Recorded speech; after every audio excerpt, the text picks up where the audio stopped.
photography editing live stream where you can submit your images before the stream starts, and I edit them here for you live using DxO Photolab 8. It is my preferred editor of choice, and the goal here is just to really show you some of the tools and uh, features of DxO products in general, and how I would edit the photos, and hopefully you pick up a few ideas. And this by no means a critique or um, advice on how you should take your images. Is simply just about the editing and the choices I would make if it were my own photo. But it's not my photo, it's your photo, it's your vision, and it may what I do to the editing may be totally different, which is perfectly fine. So that said, I see a lot of people here already. I see Kevin and Michael. Good to see you guys. And oh yeah, Michael, I promised to do an infrared photo for you. So I'll do that very quickly first before we get into everyone else's photos. And Robert, good to see you. Darko, Paul, I'll stray through my lens. That's a good one. Um, and Serge, good to see you. So I did get about 10 images, I think, or nine or 10 today to go through. And I'm trying to go through them a little bit faster, but I like to walk through my workflow and my thought process uh, for the images. And my workflow is fairly consistent, and you'll see that when we get to a photo. But infrared photos are very different, right? Particularly if you're using what I do is I just use an infrared filter, and I like the 720 nanometer filter. It lets in the most color, so you can get sort of those colorful infrared images. If you pick higher frequencies like 760, 800, whatever, they go up to nine something. They come in all different varieties. Those are better for black and white. They don't let quite as much color in. Uh, but I right now I'm enjoying the 720 nanometer filter. So let me go ahead and pull that up. Let's see.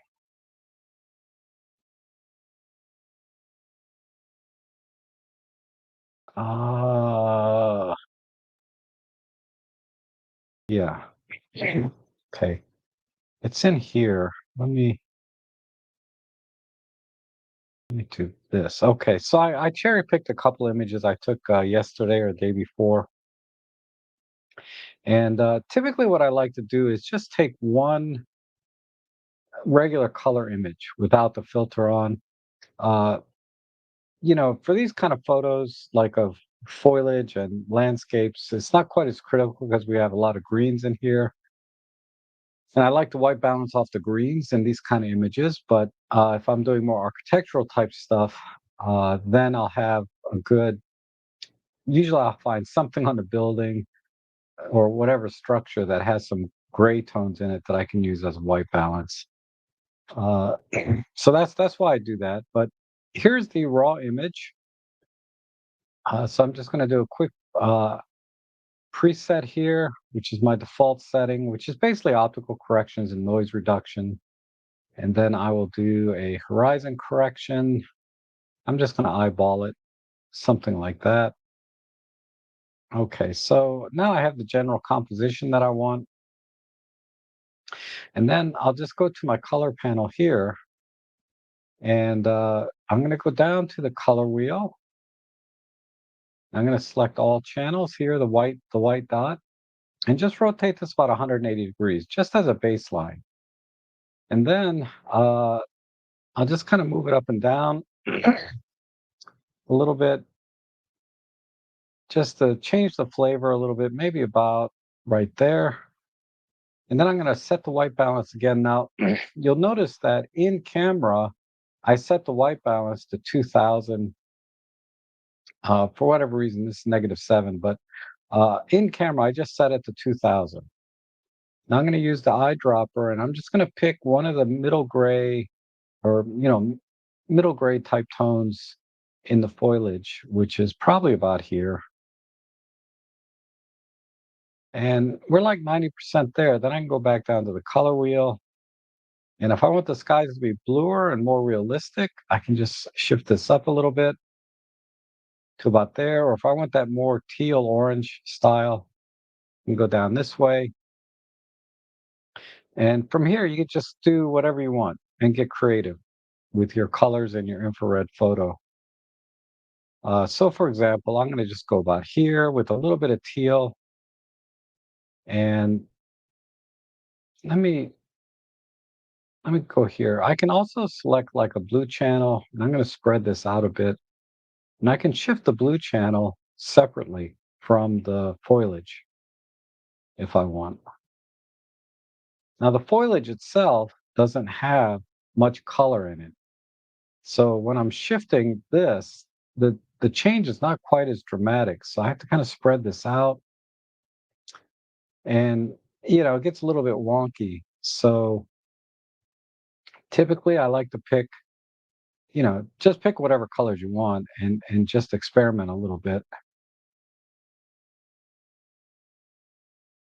And like I said, there's a lot of oranges here. I can just shift that directly if I wanted. But generally speaking, I'm going to reset. I'm just going to just pick this and go over here and then start from there. But like I said, it's just a starting point. You can do all kinds of crazy things. Now, this image here is the straight out of camera JPEG, and the JPEG I chose a black and white or one of the monochrome profiles. But here's the infrared image. That was, this is the raw image with the infrared filter. This is the JPEG image with the infrared filter in monochrome. So same idea here, right? So apply basic preset like that, and then go down here and just rotate that 180 degrees. And then I'm going to select the white balance somewhere in the middle gray. I mean, middle gray is kind of a weird term to use, but I'm going to pick a mid-tone, basically. I guess that's more accurate. And then I can go down here and maybe select this blue area. And I like to stretch it out a little bit. And I can shift the sky to be more realistic or more teal. And again, the foliage areas down here don't have a lot of colors. So no matter what I do in here, it's not going to make a lot of difference. So there's a yellow. Shifting it just doesn't do much. And that's just because of the lack of color information coming through. So that's it. Just a quick starter. Then everything else, you can adjust your highlights and tones any way you want. Get it more dramatic. Use some clear view. Add some micro contrast, just like everything else that I do. Maybe do some smart lighting. Nah, that didn't look too good. Uh, we can do linear or control line and just brighten up the sky a little bit. So hopefully that helps you, Michael, with your infrared black and white photography using DxO. Uh, what gives you the most control, of course, is if you can go into Photoshop, Adobe Photoshop, and actually mix the color channels individually. The color wheel down here is a little bit more coarse way to do basically the same thing, but you're shifting all the color channels 180 degrees and not just the red and blues, which you may have seen in some tutorials for editing black and white. Okay, so let's go back to today's main event, and we're going to edit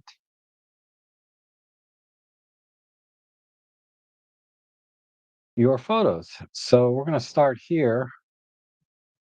And actually, just before I get a little bit too far, let me rearrange my window so I can see the chat window.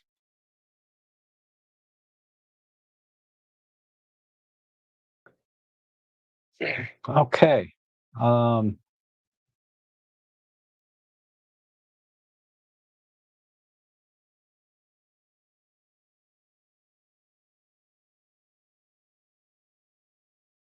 all right, now we're ready. So we'll start here with one from Seascape. And I see a beautiful seascape, and I like to look at all the elements in the image. Let me just do a quick preset.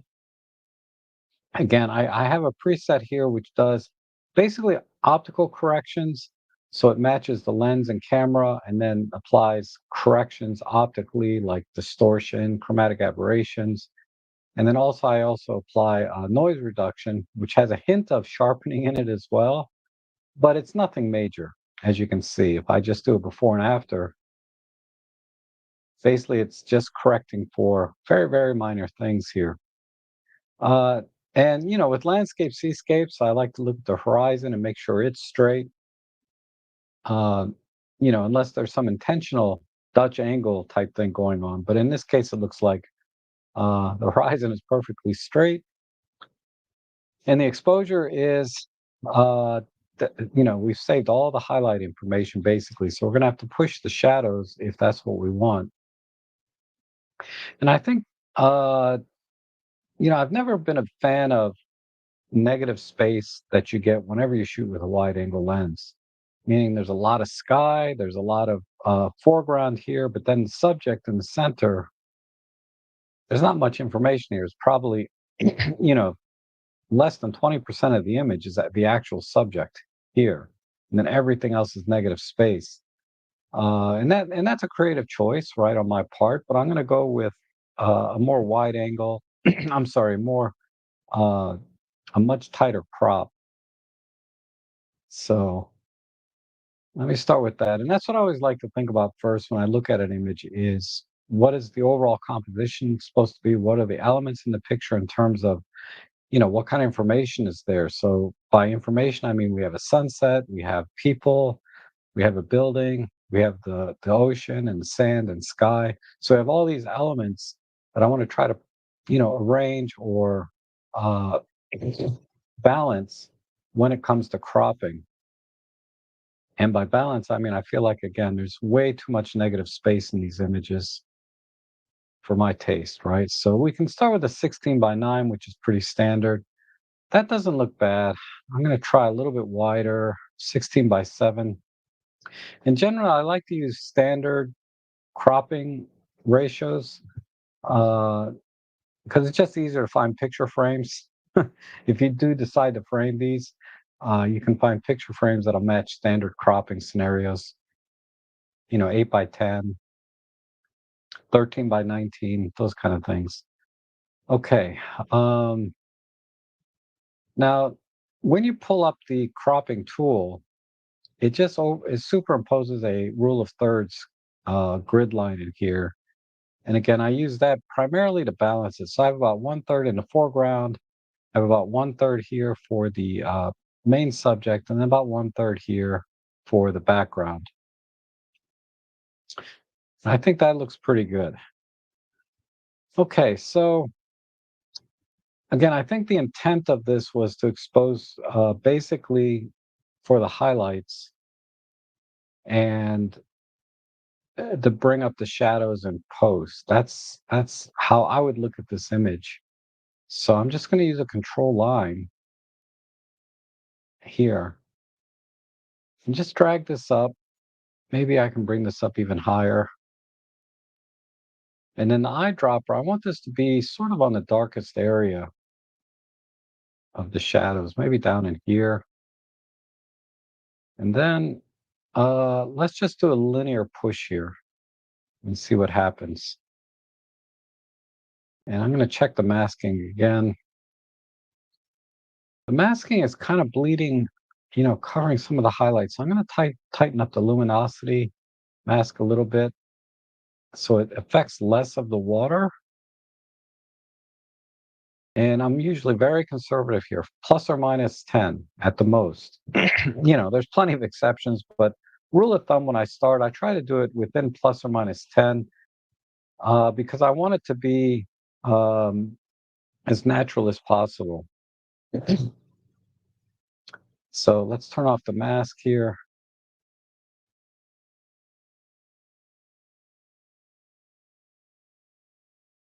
And I think that's pretty good, right about there. Now, when I'm doing this linear push, because I'm pushing shadows, right? A lot of times you lose contrast in those areas. So you can add contrast back in through clear view and or through the contrast sliders here. So I'm going to try with clear view first. Clear view is a more of a coarse way to add contrast. I think maybe right about there is good. The other thing with shadow areas is typically they are much cooler in terms of white balance and color than the highlight areas. As you know, it's very clear here because the sunset's very orange, and then the shadow areas down here, especially in the water, you can see is very cool. So sometimes I like to just bump the white balance a little bit. And on the white balance, I typically stay plus or minus 500 because, again, I don't want it to look unnatural. I just want to do some minor corrections to the lighting and color. And again, per my subjective preference, to keep the image as natural as possible. So I'm just going to add, let's see, we were at 5,300. So I'm going to try and stay basically under 58 or 6,000. I think 58 is good. So plus 500 there. So now, because we've brought up the shadows, it makes sense to bring up the white balance as well, because we're adding light. And that light that we're adding, uh, theoretically, is from the sun. In this case, the sun is very warm. So that's why I'm pushing the white balance a little bit up as well. Okay, and then the sky, I'm going to pull in or reduce some of the haze we're seeing in the sky. So I'm going to do another control line, and I'm going to be a little bit more spread there. I'm going to put this on sort of maybe the brightest part. Nah, let me pick sort of a mid-tone right in here. And you can see how the mask is changing as I move this around. So I'm going to pick more of a mid-tone like here in the blues. And then I'm just going to use, again, the clear view slider just to make the sky pop a little bit more. And then I wonder if I can bring back some of the detail here in the sky. So I'm going to make a new control line. I'm going to start up here, and I'm going to move this eyedropper right onto the brightest part. Right about there. I'm going to tighten up the Luma mask.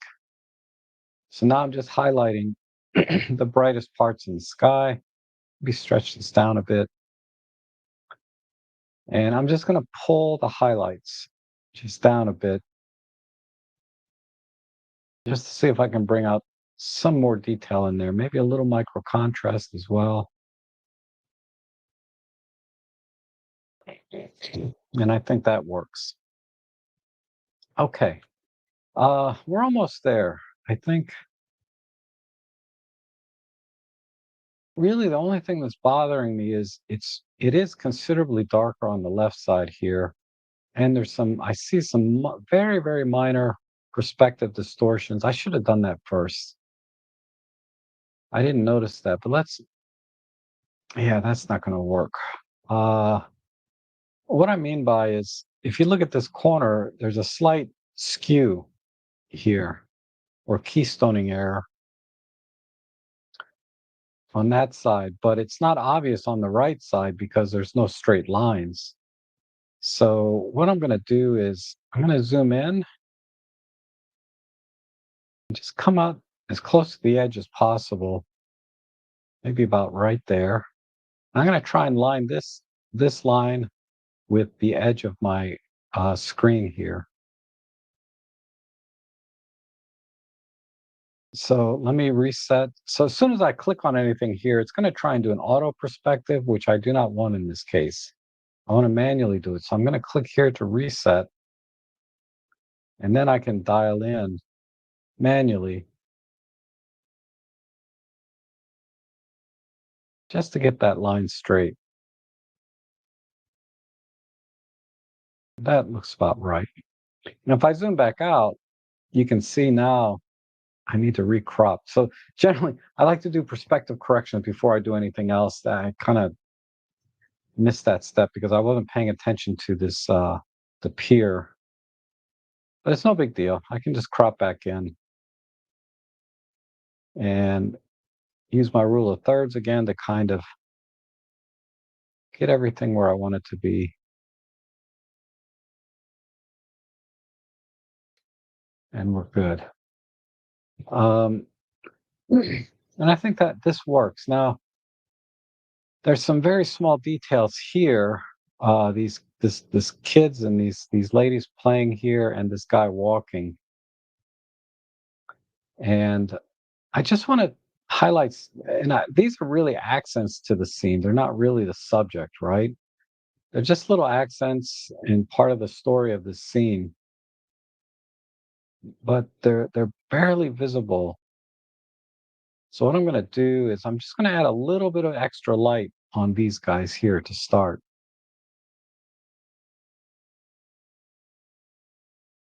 I'm going to use a control point and just come in very tight like this.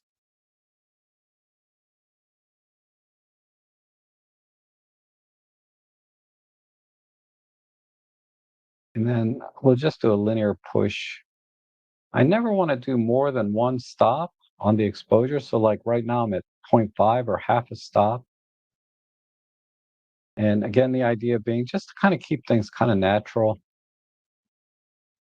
Because if I do something like 2 or 3 stops, clearly that doesn't look right, right?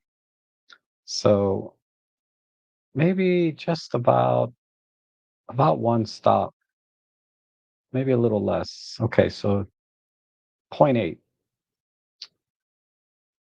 Uh, now the gentleman over here, ooh, when I back off, it looks a little bit faked. So I'm just going to tighten this up a little bit.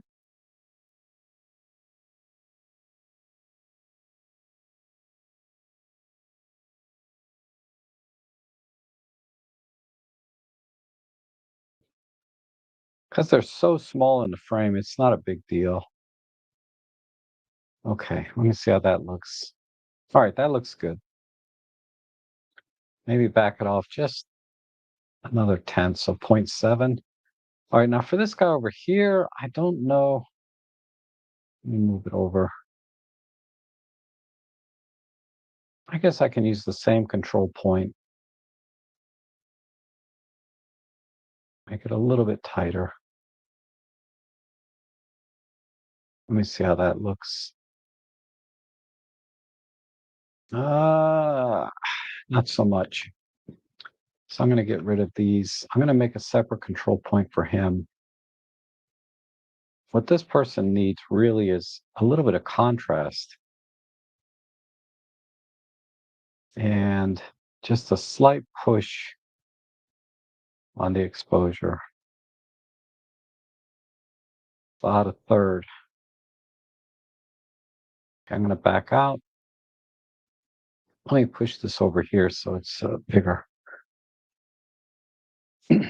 Okay, that looks pretty good. And the last thing I might do here is maybe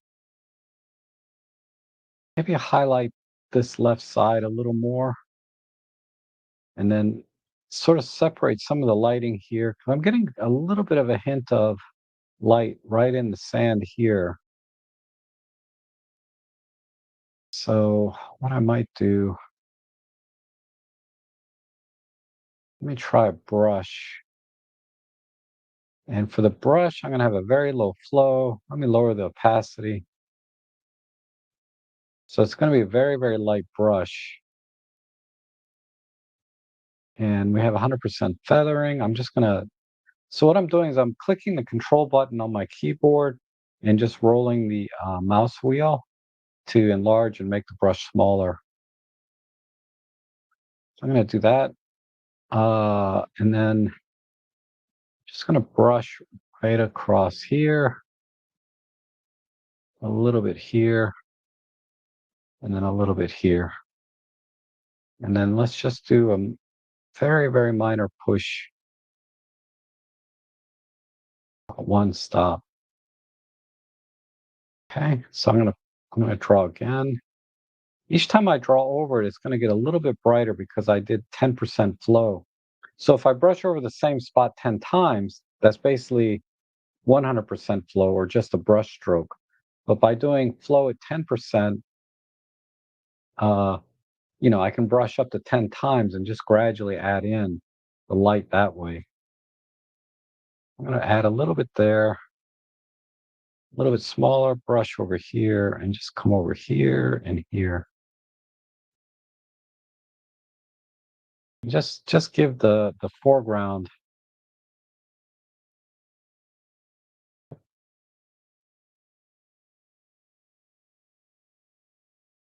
Okay, good. I think I like that. You'll notice I avoided this shaded area here and here. All right, now let's zoom in over here. I'm gonna make a new brush. I don't probably need it because all I did was a little bit of exposure. Just gonna brighten this up. Oh, actually, I have a new brush. That's all right. I accidentally created a new brush. Let me start over. I'm gonna select the same brush and just draw in here.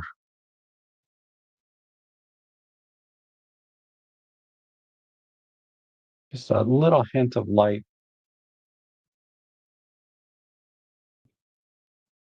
and then across here. Let me zoom out.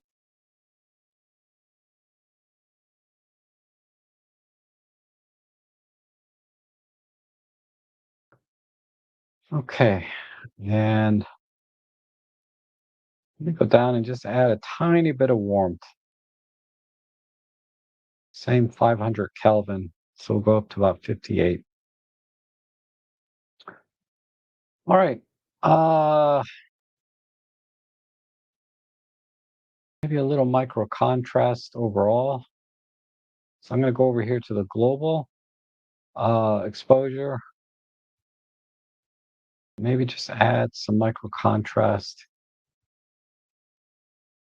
just to give it a little more bite right about there. All right, that looks good. So let me export this. And I like to add the suffix -DxO. That way I can know that this was edited versus maybe a straight out of camera type image. And sRGB as the color space, and we're good. So we'll export that.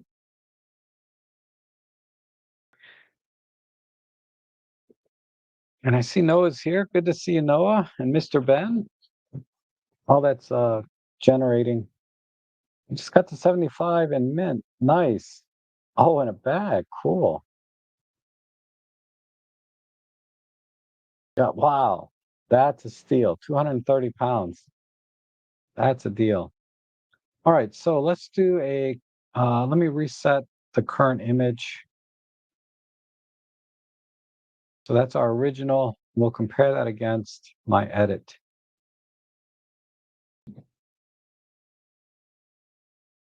So that's my edit there.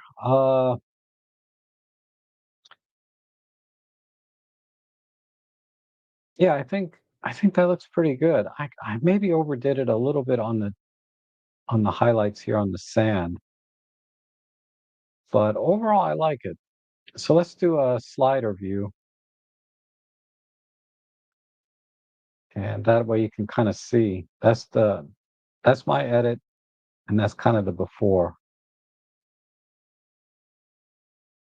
So you can see there's a lot of distortion from the lens itself, because you can see this barrel distortion here.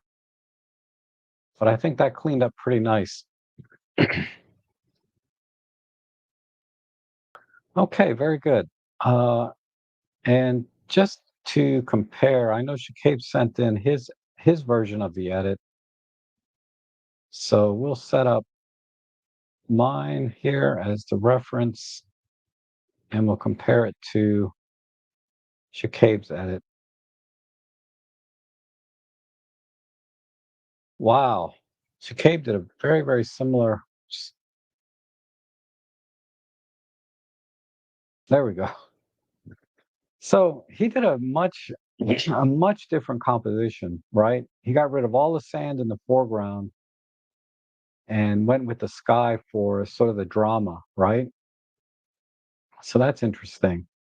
Uh, Interesting in the sense that how we see the same scene a little bit differently. I went with a more conventional crop with a rule of thirds, and Shakib went with more of a dramatic shot with the sky. So again, it's very subjective which one you like better. But after looking at Shakib's, I do kind of like what Shakib did with the sky because the sky is very interesting in this case. A little bit of a hot spot here, but that's okay. But you can see I really tried to go with a more realistic type view, where Shakib went more for composition and didn't really mess with the camera exposure too much. Meaning, he didn't brighten up the sand here like I did. So very, very different approach, both equally good, I think. All right. Uh, let's go to the next one here. This one is from William. This is interesting. So let's apply a basic preset. It's very monochromatic already, meaning we really only have green and a little bit of red, but mostly very soft colors. So I think I might go black and white on this one. And we need to do a minor horizon correction because this line looks a little bit tilted to me. I don't know if the automatic will get it. Yeah, sort of. Sort of. Not really. Let's just use the horizon tool. We're just going to make this straight. I'm just going to eyeball it. Hmm. Interesting. Let me try and get a little more precision here.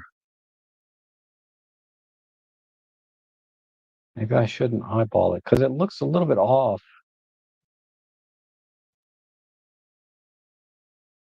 Interesting. So I think we're getting two different uh, perspective, you know, excuse me, two different angles here that are off, meaning the center wasn't completely parallel with this. I mean, I'm overthinking it, okay, but let me do this tool because you guys probably haven't seen this tool, right? But basically, I want this rectangular area of the pedestal to be. I might end up cropping the whole thing out, but I want this area right in here to be perfectly square. So I'm just going to use the lines that I can see.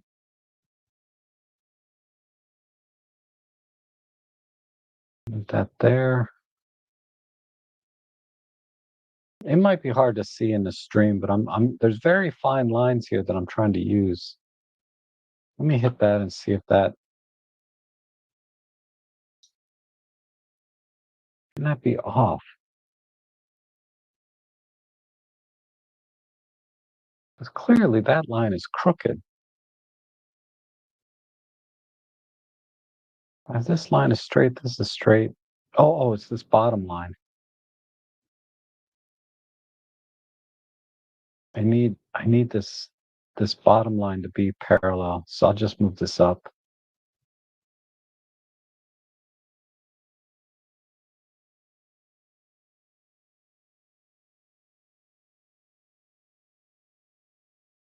Okay.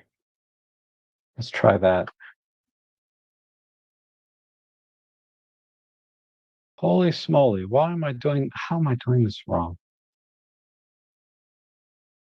Oh, let me do it this way.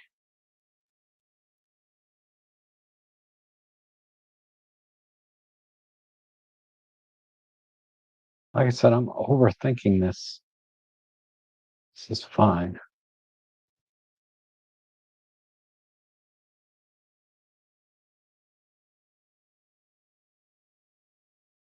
This is fine. Okay, I think that's good. Let me hit enter and see what happens. Clearly, I'm doing something wrong. I've used this tool many times. Why am I doing this wrong? All right, sorry. Uh, that's the rectangle. This is the 8-point version. S- oh, because of this. I had this set, that's why. All right.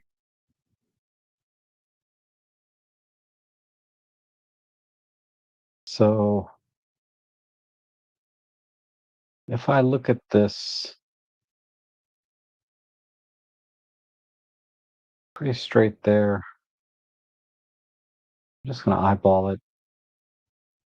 There, that's good. Good enough. Okay, I'm sorry about that. Uh, Let me go to a monochromatic and I kind of I kind of like this soft look. Maybe lean into that faded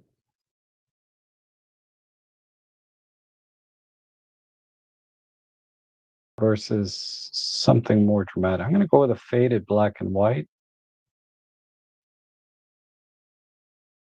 and maybe do a square crop.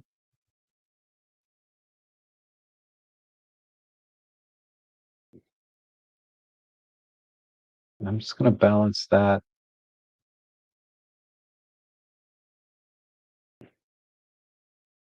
a little bit tighter.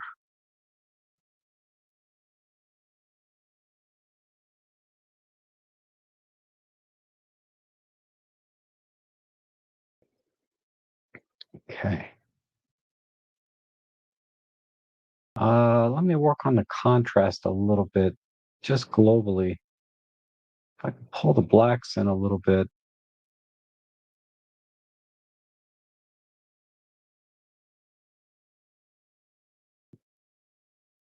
and we'll just push the whites. And I think that's it. So I probably don't need to export this to compare,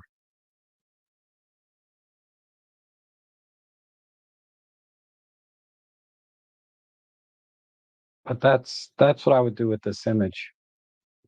It's just again, there's a lot of negative space up here that doesn't really isolate the subject at all, just the way it is. And the colors are very muted, and it's really only green in here with just a hint of red. So I think the monochromatic works better, and it's certainly I think this is much more dramatic. Uh, yeah, I kind of like how that looks. So yeah, pretty straightforward. That's my edit, and then there's the after. So yeah, that works for me. I mean, I was thinking about a vignette or framing, but just the way it is, I think it's just fine. Okay, very good. Nice shot, William. All right, so we have a bird shot. So let's do my preset, and then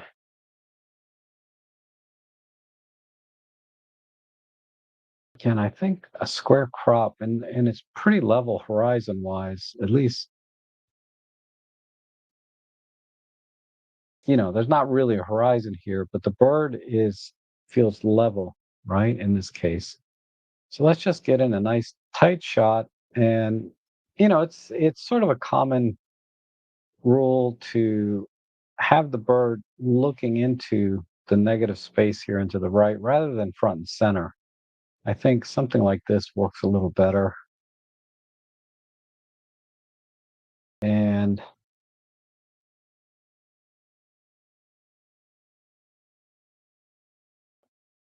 Uh, I like this. This stick bothers me, but it is what it is.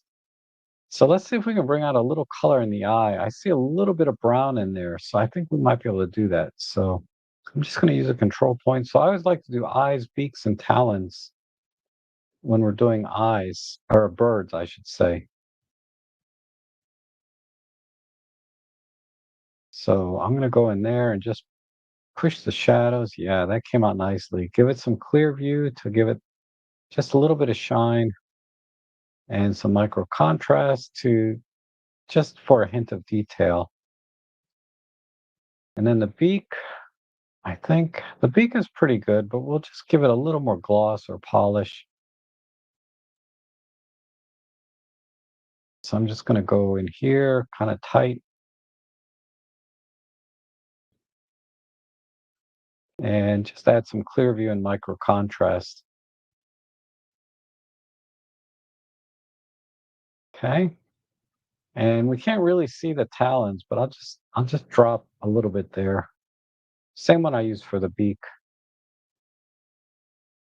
Okay, so the highlights are a little bit strong on the left side. So what I might do is just drop the exposure on a global basis in this case. So I'm just going to do a linear pull on the exposure. Just about yeah, I think zero 0.4. That looks pretty good. And then we'll just push the shadows just a little bit back in.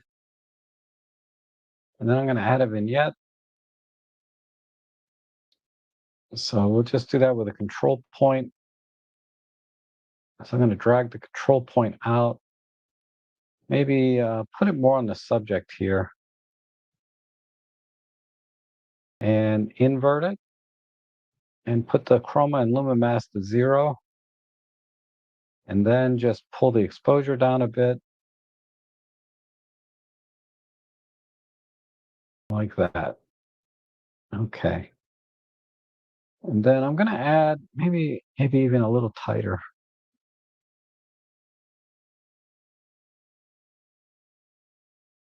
Yeah, right about there looks good. Okay. And then I'm just going to add a little bit of warmth to the left side. Uh, let me let me see if I just warm up the image slightly on a global basis. Yeah, that looks good. So we were at 5,300. I don't want to go over 58. It looks like about 56 feels about right. Right about there looks good to me. Let me go back to my control point. I'm going to pull the exposure in a bit more.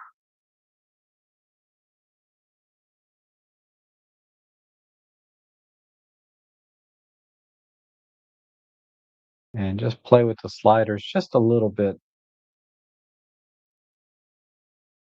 Okay, so that added a little more drama to the scene. Um,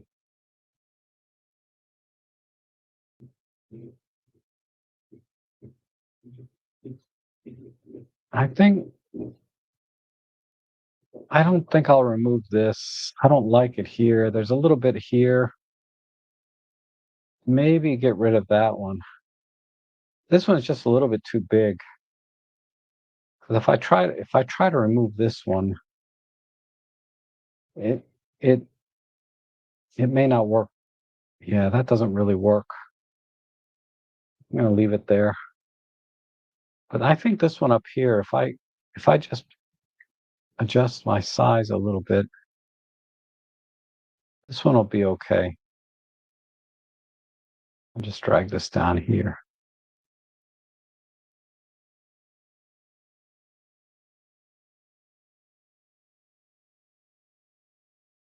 Yeah, that works. And I think that's it. So let me export this. Well, let me pull in a loop. I want to get a very close inspection on what I'm doing in terms of noise reduction and sharpening. So I might need to bring in the unsharp mask a bit. So I'm going to push the radius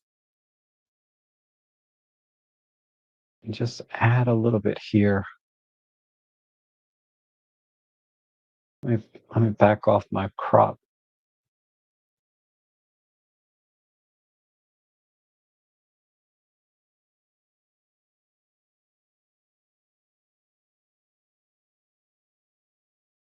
Okay, so it's a little bit too crispy.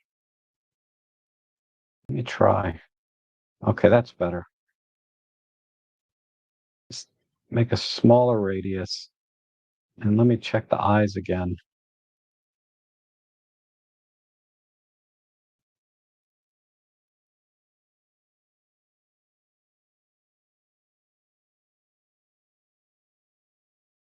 And feathers. I'm just toggling the unsharp mask on and off. Okay, that looks good. All right, so let's export that.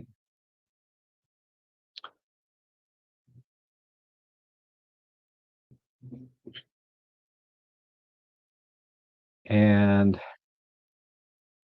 that's exported. So we'll reset this image, compare it to, yeah, I'll put all this from Larry. Okay. All right, so here's the original image on the right. And with wildlife photos, it is very common to crop in. So I did crop in quite a bit. But I think this is the lighting over here is a little bit flat, right? So I just tried to emphasize that the separation in the tones between the background and the foreground, which is the bird. But if I tried to balance it too much, it would look unnatural. So again, I always tend to go for a little bit natural look. And then I just added a tiny bit of warmth to the image because the white balance was near perfect, but I just prefer slightly warmer image time to time. So if we do a slider view,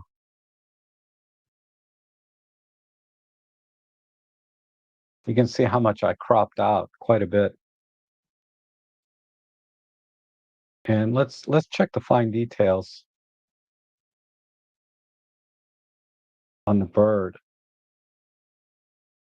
So you can see, what a great job DxO did reducing the noise and pulling the detail back in the feathers.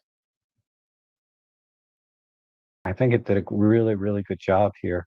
And then again, I pulled out the color in the eye here as well, which was very hard to see here. So eyes, beaks, talons.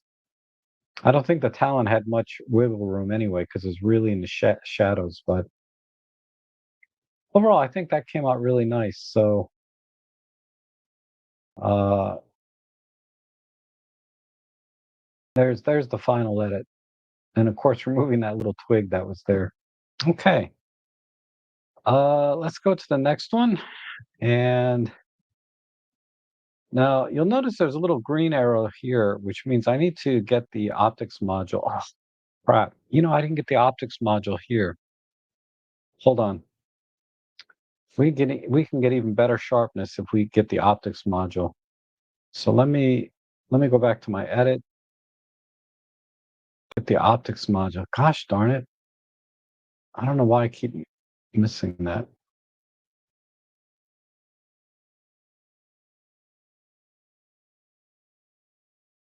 Okay, now let's export this. And we'll use a unique name.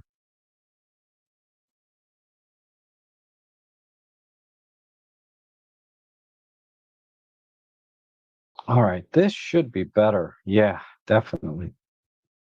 A little bit crispy if I zoom in. If I had downloaded the optics module first, I wouldn't have done so much unsharp mask on the original. Let me get my loop.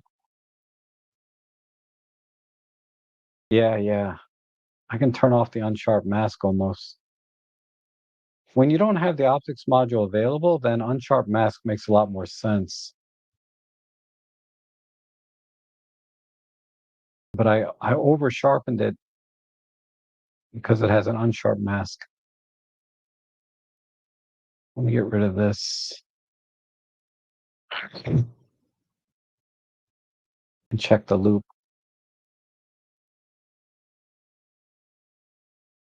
I'm still going to do some unsharp mask, but not as much as I did before. I think right about there looks right. Maybe even a little bit less radius. All right, let me export this one.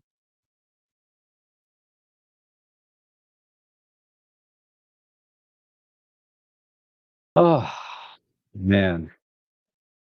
It's always something when you're live. All right, so there's the we'll create this as the reference and reset it and compare it against this one.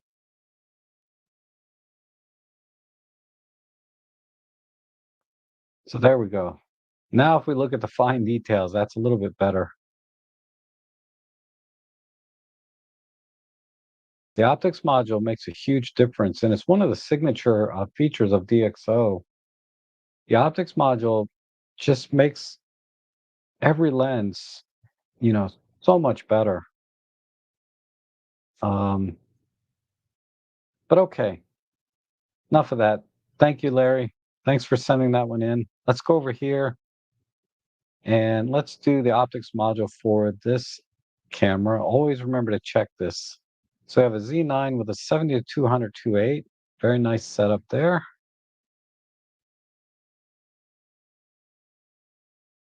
Okay, so let's apply my basic preset. Okay. All right, now this image here we have a really interesting town up here. So this is an abandoned mining town of some kind, right? Wow, this is really interesting.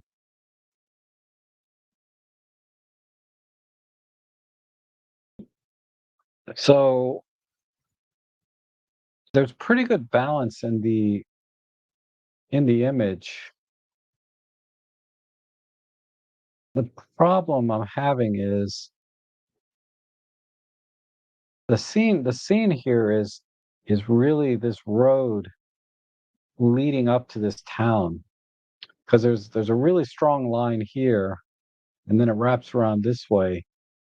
For me, I would have probably backed up a little bit to get more road in the foreground. Uh,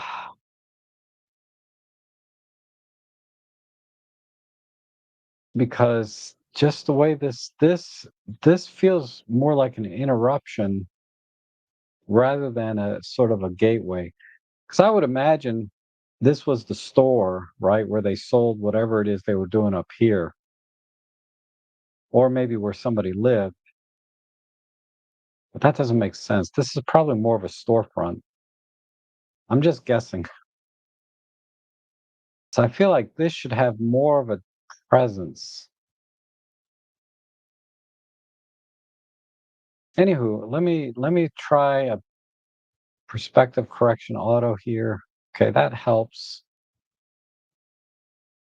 Uh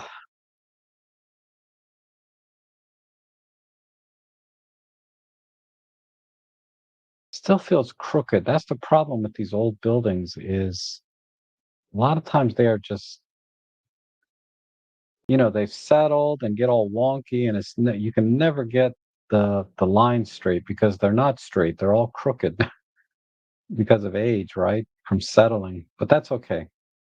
The other thing is there's some really nice tones here that I don't know if black and white certainly feels more nostalgic, but then I kind of like the very subtle shades of reds and greens, and then this very strong blue backdrop. And that's the difference between this image and the one that, the one with the statue. This image here, there wasn't a lot of separation, right? There wasn't this strong blue sky and, much the tones here are very monochromatic, but this image here, I do like the tones, the very subtle transition in tones, and this strong, really strong, like pastel blue. So I think what I'll do is I'm gonna just, I don't know, I'm debating to make it either softer, and I'm not done with the composition yet, like lower contrast,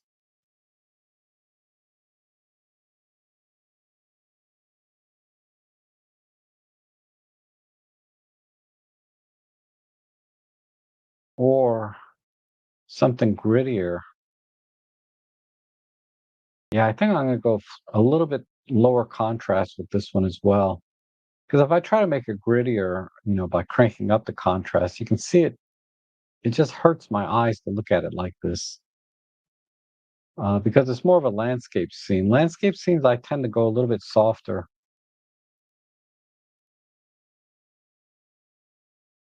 and I want to bring out these very subtle tones of reds as well. So let me see if I can do that globally. Uh, but the overall crop and composition, I don't see really any way to.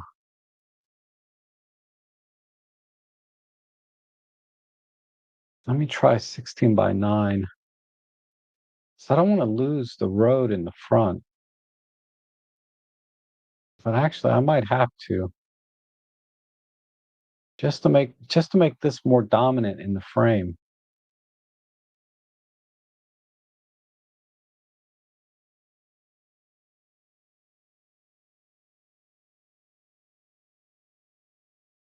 Still doesn't have quite the dominance that I want, but I would have moved back and left a little bit.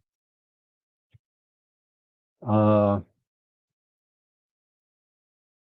typically when I have a building, I like to be looking at the building straight on and make that the main subject. But in this case, really your camera's pointed over here, and then you got this giant structure over here on the left, which is, it's kind of distracting to the eye a little bit when it's not front and center, at least for me.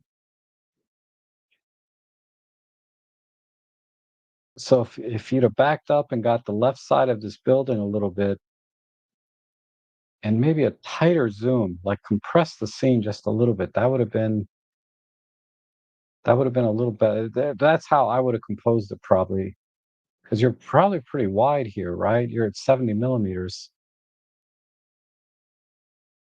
Okay. Anyhow, uh, this works for me a little bit better. What if I pull off the top a little bit more?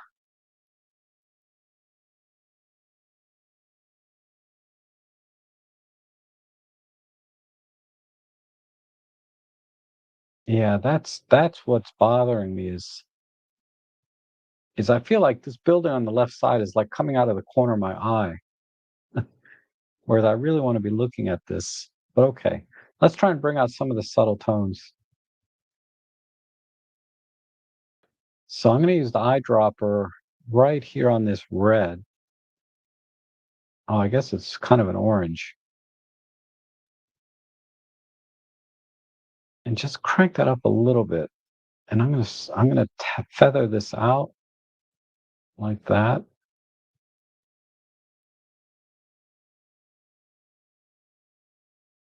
And then what's down here? It's a little bit different tone. Okay, and then these reds, this rust color, I'm gonna tighten up a bit and just push that a little bit redder.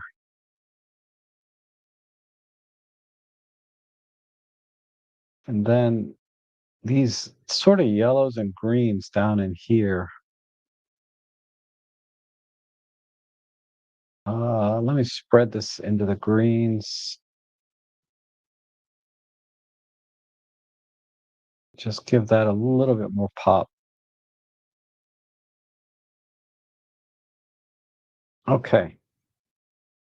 I think that's all I need because the tones are really, really subtle already, but I just wanted to bring out the reds a little bit more. reds and greens. And then this area here, this is, I think I'm going to desaturate this building just a tiny bit to make it a little bit less, let me just come in a little tighter. See if I can desaturate this.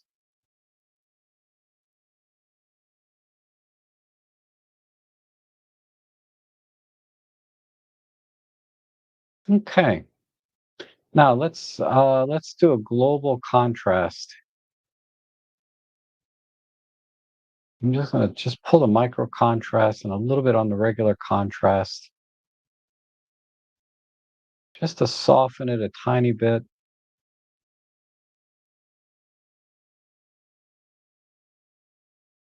and push the blacks a little bit.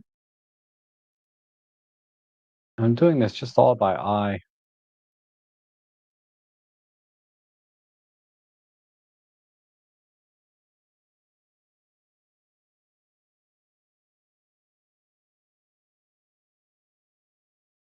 Maybe a little brighter.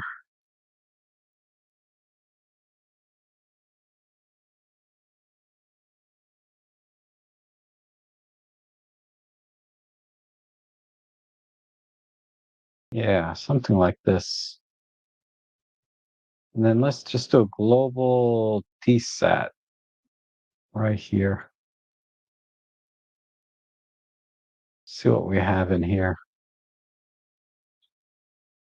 Ooh, I like this one. Portrait 2 is nice.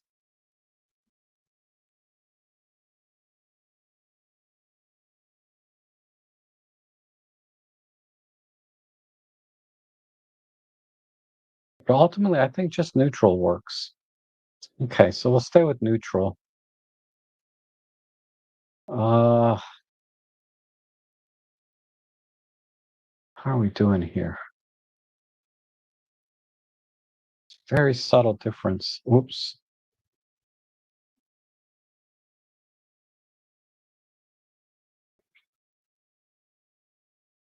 I think that's it.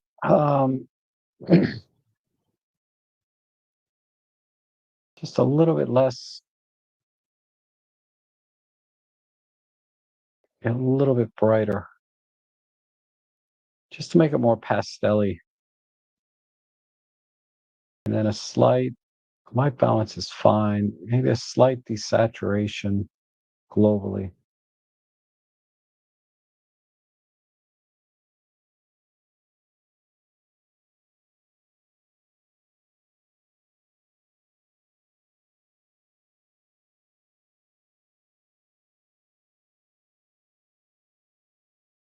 All right, right there. Maybe tilt it slightly. Okay. All right. So let me export that, and then we'll compare it. Uh,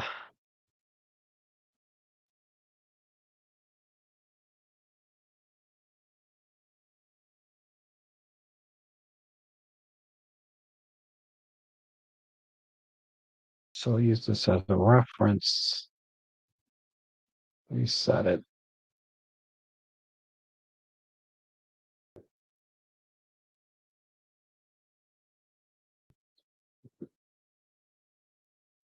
Okay, so here's the original image on the left. Just a very minor crop to get rid of this road, because I wanted this building to have a little more presence. It'd have been nice if we were looking straight onto it, but we're not. We're kind of looking here and then desaturating. So it might be more obvious if I have this in a bigger frame. But just kind of a soft, more pastel-y uh, image, because I like the very subtle tones of the reds and greens here and the yellows. So, and then brightening it some. So if we kind of do a split view, you can see sort of different. This more pastel-y, a little bit softer. This one's, just a straight out of camera, right? And then this crop just to a 16 by 9. I can't remember. I think it was a 16 by 9. I think works pretty well here.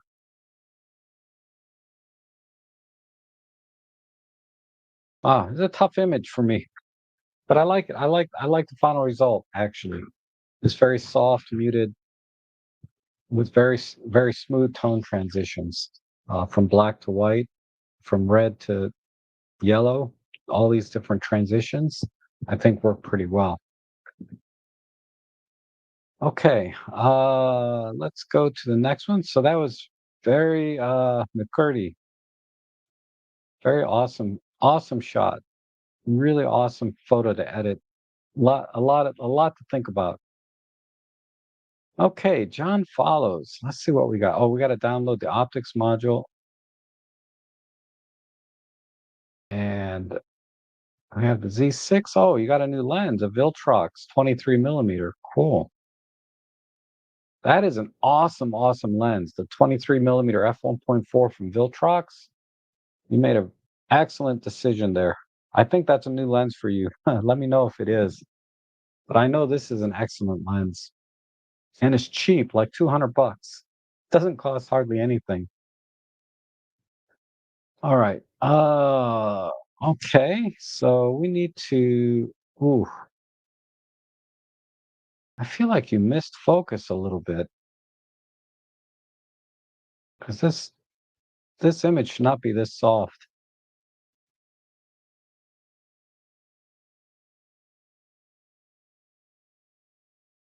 Let me look at your specs here.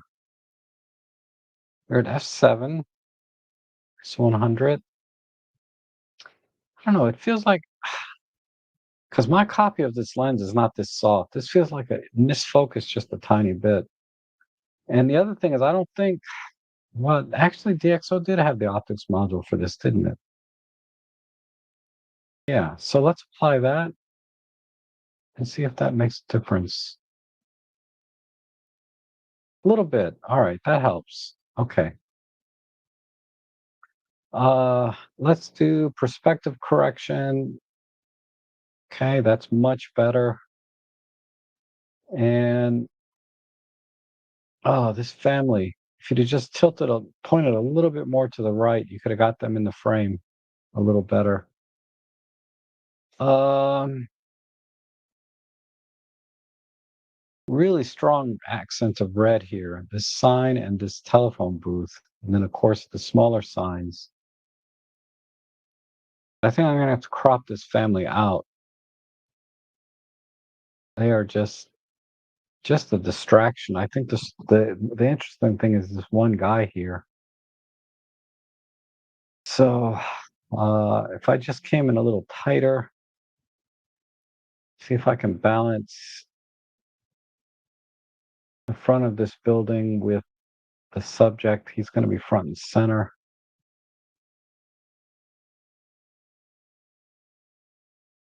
There's a little bit of detail in the sky too. That's kind of interesting. So if I come up,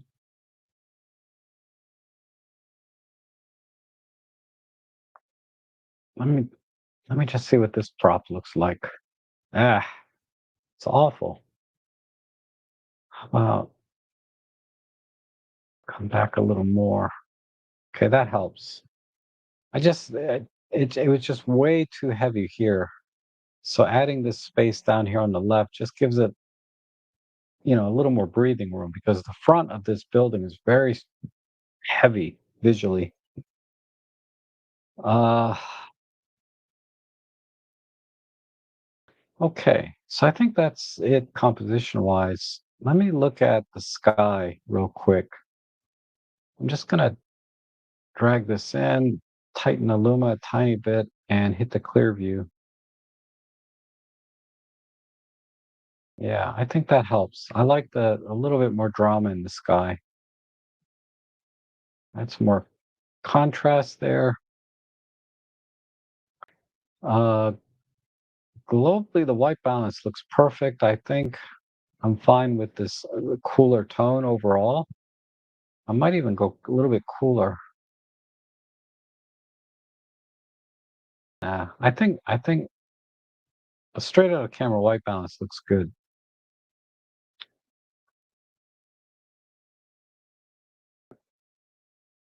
Now I want to emphasize sort of these flowers. This guy here or girl, I can't tell. Looks like a guy.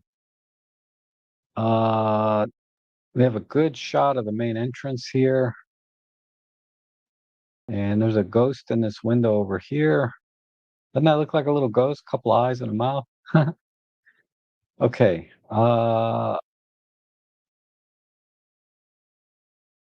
And then just make the reds here pop a little bit more. All right, so I think that's what I'll do.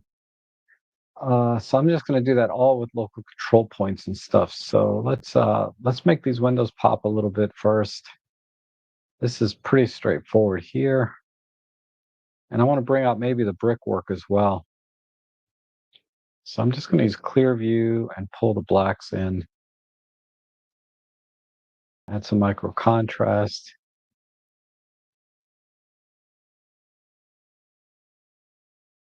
And I think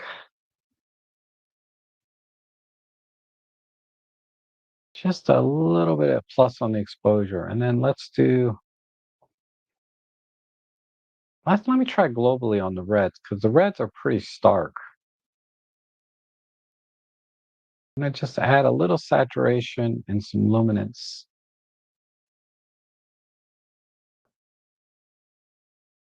So I think maybe just a tad more. Okay, good. And then oh, there's a yellow phone inside here. Let's accent that. And then accent these white and black leathering here.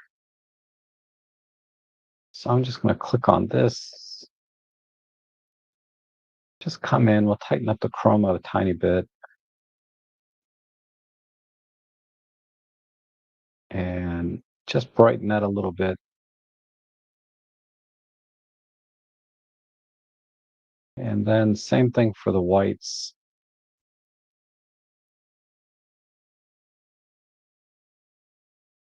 Just let's make it a little brighter.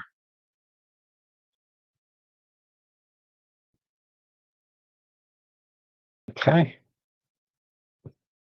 All right, the front door needs a little bit extra light. So I'm going to tighten up the Luma mask. Maybe the chroma too. And just maybe push the shadows. Now let's do a linear push on the exposure. Do some contrast. Bring out some of the speculars there. And then there's a little bit of light inside this window. So let's see if we can bring that out. So I'll do a new control point. And let's just push this. Oh, it's the reflection. I thought the window might have been open, but it's actually just a reflection here. So we'll leave that alone. Let's get rid of that. We'll leave that alone. All right, I want to bring out some of the texture on the bricks, maybe the roof and the left side and in the front. So let me just use a brush. Again, I got very low flow. I'm going to increase the flow just maybe 50%. And we can use a little bit larger brush.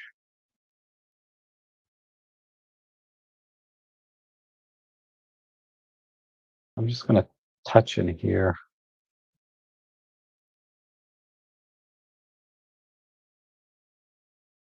And let's do micro contrast. Maybe some clear view.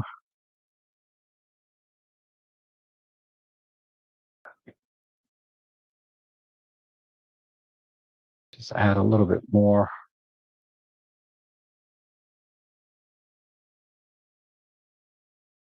A little bit here. Sign. That sign. A little more on the wood.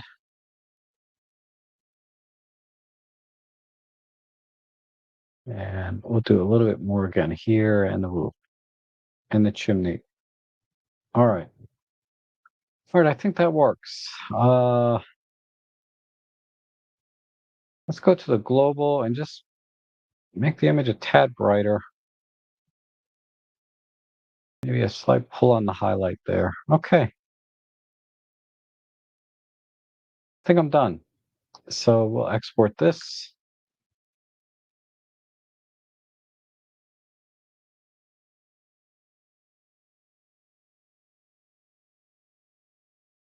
Okay, reset. Set as reference.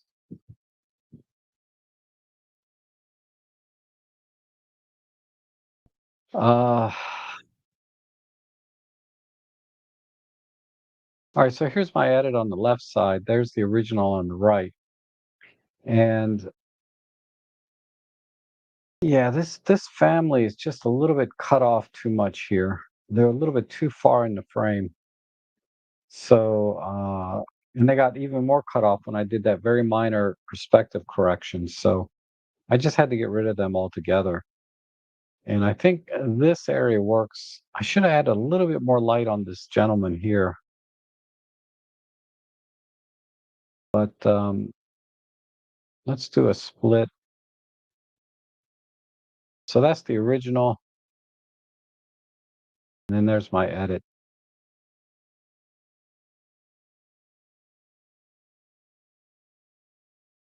So right there, you can see how I brightened up the reds. Um, and I brought out the texture in the brickwork. If I zoom in, it should be more obvious. See how the brickwork here is very soft? And this is better. But somehow, you'll have to send me some more images with this lens and camera combo because this lens should be sharper. It feels a little bit soft in this image. Uh, but okay.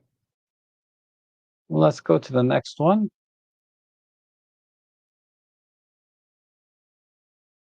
And we have a JPEG. Let me get this is a JPEG image. So I'm going to get the optics module. But I don't know if this is a straight out of camera JPEG or if this has been processed or not. If it's a straight out of camera JPEG, then it makes sense to download the optics module. If it's been processed already, then the optics module is going to, you know, mess things up a little bit. But it didn't do much in this case, either way. So this is from Ethan. He sent me a actual print of one of these, and it's just beautiful. And I don't know what magnification this is, but this is a grain of sand, basically. Um, so he did high-res shot mode with the ZM1 Mark III and 90 macro with a 2x teleconverter. So this is at least a 4x, uh, magnification. So where's my edit panel? So I like the different color rocks in the background as well, or they could be sand pebbles. But let's just try standard one by one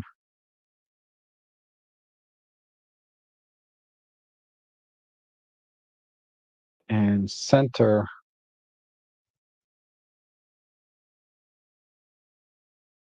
So I think I need to tilt it slightly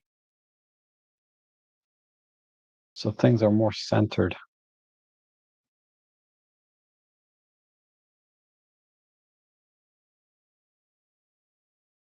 So I'm just looking at the top of the rock here and the top up here. And I'm just kind of eyeballing it.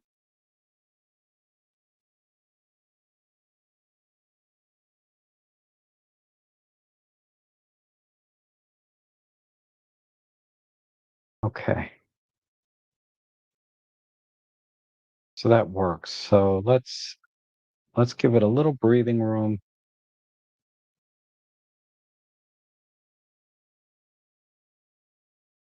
All right, good.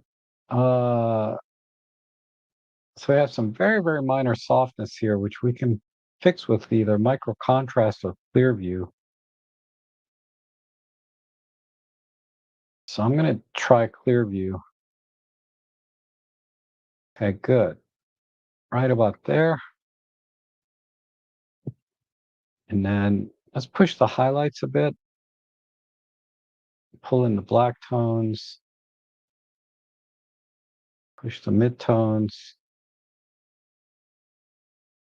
And I'm going to add micro contrast, but only to the centers in here. I don't want to add micro contrast to the background. So let's go, where is it? Right here, sorry. Add a bunch there and increase the sharpening as well. All right, let me just back off a little bit and see where we're at. All right, so far so good. Uh,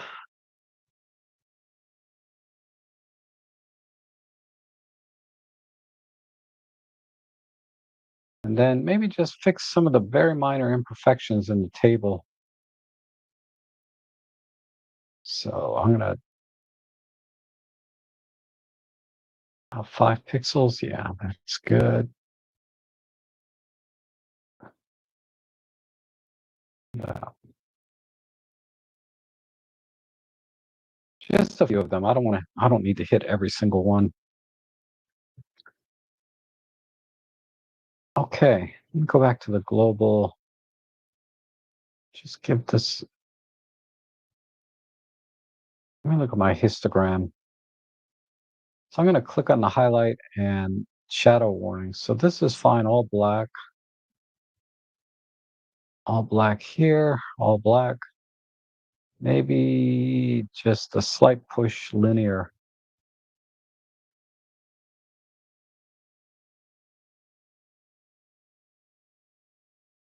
One more. And then a little bit of a pull here.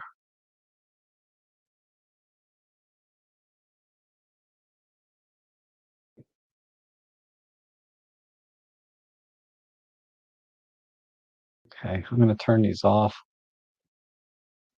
Let me get my loop out.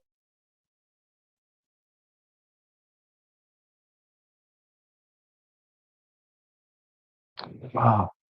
Been nice to get the raw image. I could have denoised this a little better, but I'm going to do this since it's a JPEG. I have to kind of do it manually. So let's do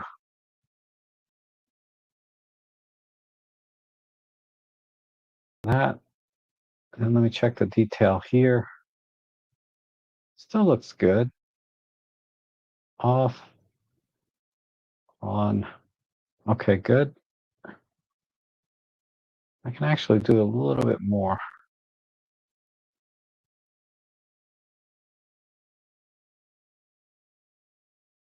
Okay, and then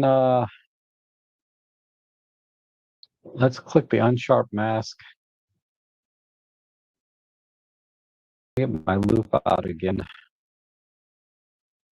So what I want to do with the unsharp mask is I want to make sure I don't sharpen the softer areas too much. So I'm going to use the threshold maybe. Let me go to 200%.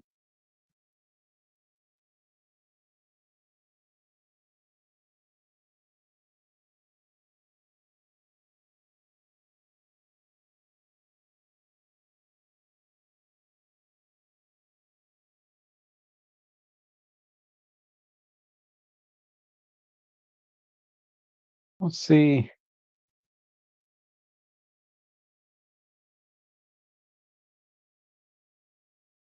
Okay, good. All right, so I'm going to touch the threshold up to just a hair.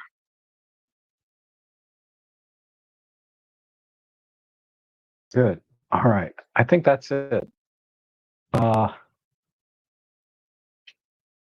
Let me just see if I can balance the composition a little bit more.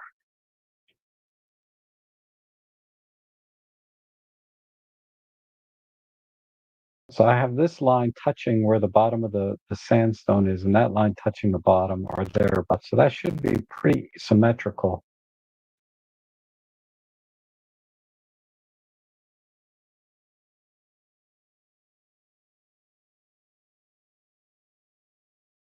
Maybe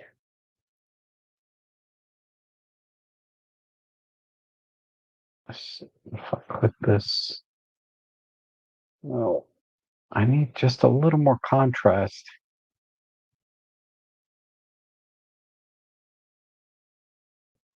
and a little more light. Okay. And color-wise, just a slight vibrancy push right about there. All right, now I'm done. So let me export that.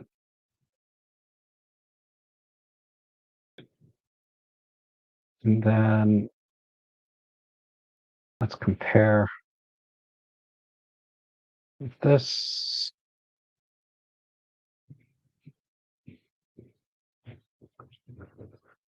Okay, so there's the original image on the right, the full frame, and then my edit image here on the left.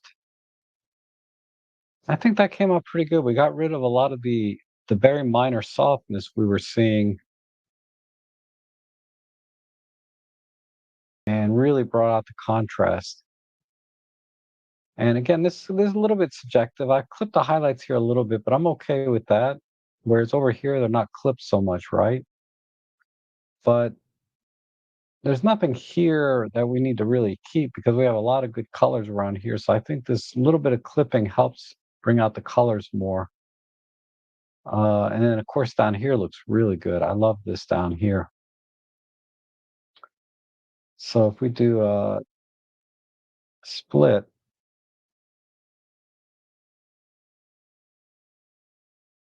split doesn't work. So just a side by side. And remember the original file here I got was a JPEG. I didn't even get the raw.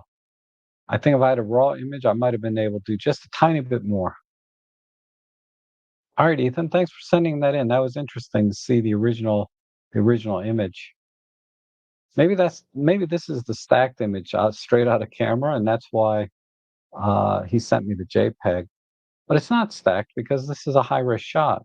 So this might have been the high res shot straight out of camera. All right, let's go to the next one here, and I want to hear from Robert. This is apparently from your trip to Japan. What's going on here? Let me see. I don't need any optics module. This is a raw image. You just put a basic preset, and then I'm just going to push the exposure way up just to see what's in the shadows.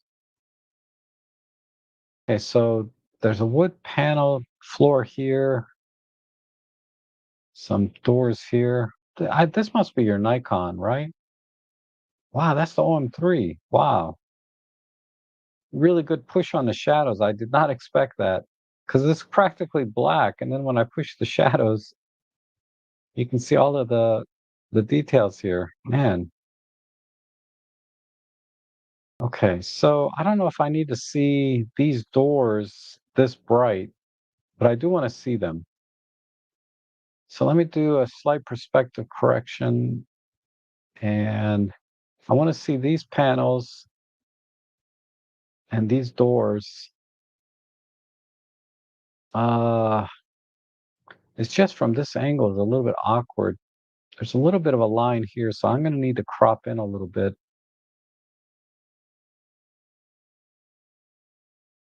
Question is, do I go slightly more square with a 5 by 4?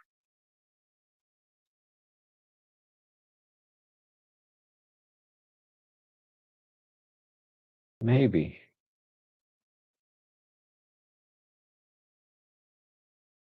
That kind of works for me there. Let me just balance it a little bit.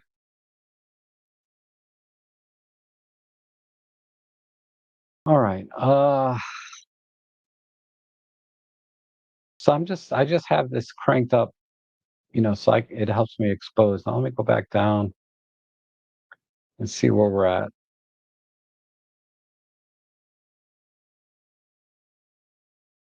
So if I do a control line,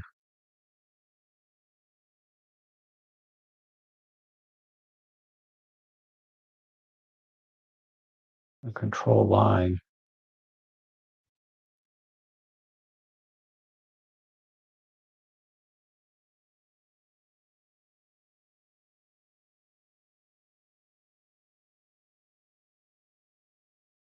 push this out. Hmm.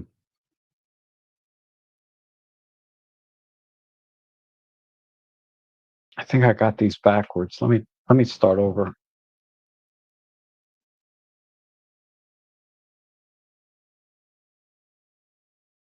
Go this way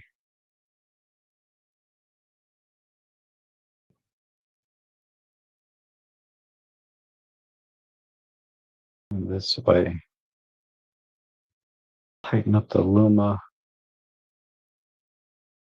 And then let me try and add a negative. I've never been good at this kind of thing. And a negative on this side. And we need to have the eyedroppers in the same.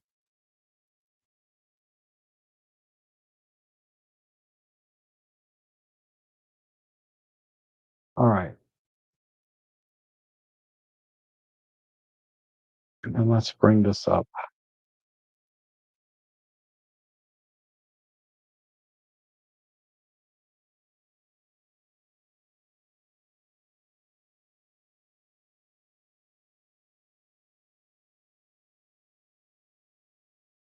And some clear view.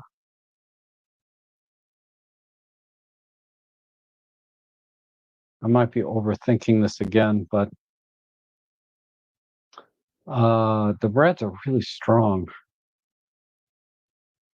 Let's see it black and white. No, we'll just have to deal with it. I'm going to pull the exposure back down.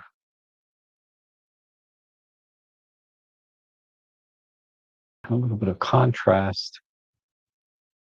Dang it, these control lines are not quite.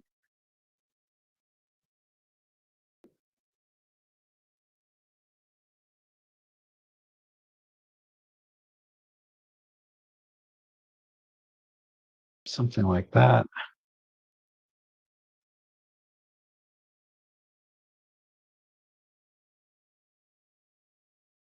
All right, that's better. And then maybe some warmth.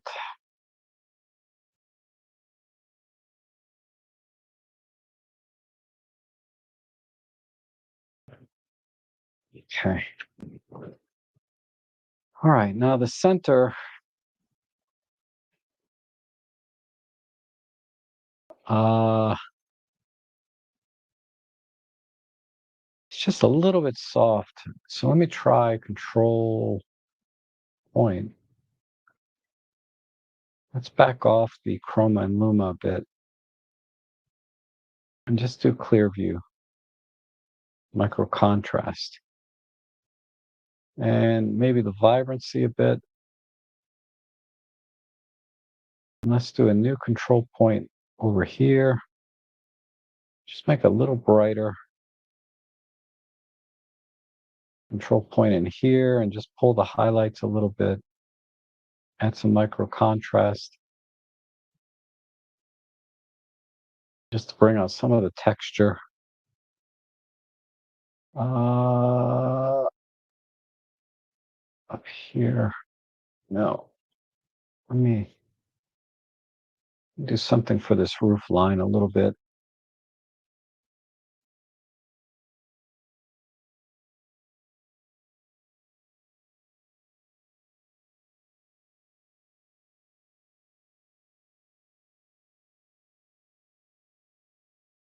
Okay.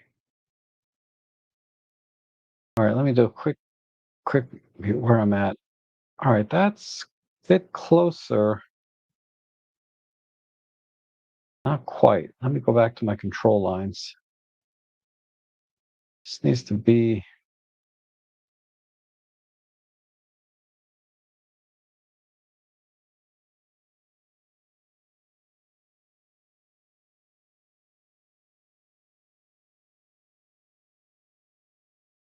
I want this to be a little bit narrower.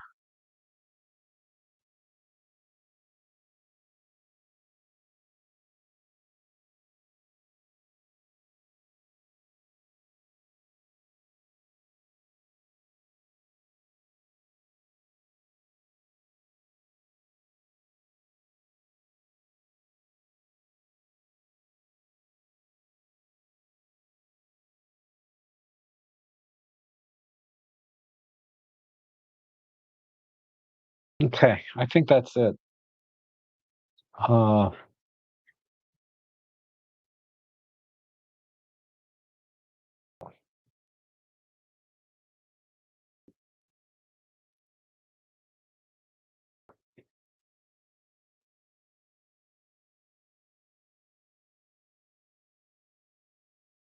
think, yeah, I think that's it. That feels a little bit better. I'm just thinking about the top here. This one area is a little bit weird to me.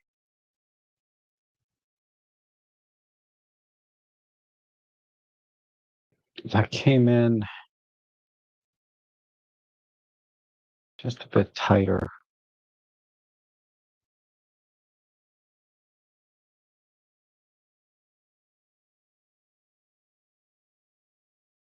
A little bit to the right.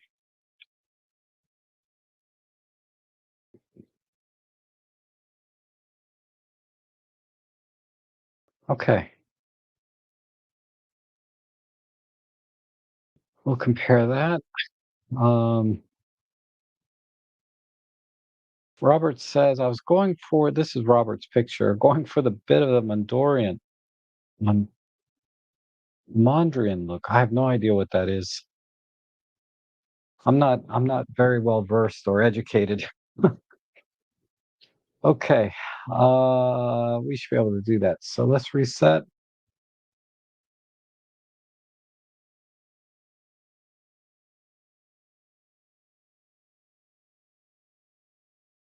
Okay, so the original image here on the right and my edit here on the left. So I went with a 5:4 crop, and I wanted to see this wood in here. And then I had to temper some of the highlights in here and the reds. And that was about it. That's all I could do here. The only line I was thinking about is this line of poles or beams leading to the left side and leading up to the subject here. So I would have framed this a little differently if I wanted to use this line for that purpose, but uh, it doesn't work out that way for this image because of this, this. But I wanted to frame, not with just black, which is what's over here. I wanted to frame this with the natural wood that we had from the overall structure. So that's why I brightened these up so much. And we did bring out a pretty good detail, I think, overall. With the wood grain, being able to see the wood grain, and the the wood slats down here, etc., and then bring out the texture and the sand in here. I think works pretty well. All right, let's go to the next one, and have an air show. Oh, we got an air show coming up where I live here, pretty close. So let me see. I think all I'll do is just straighten the horizon a little bit and maybe bring a little drama out. So let's apply basic preset. Let me make sure I got the optics module first. Yeah. So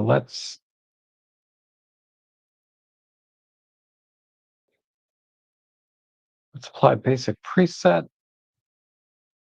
Maybe just do a slight tilt.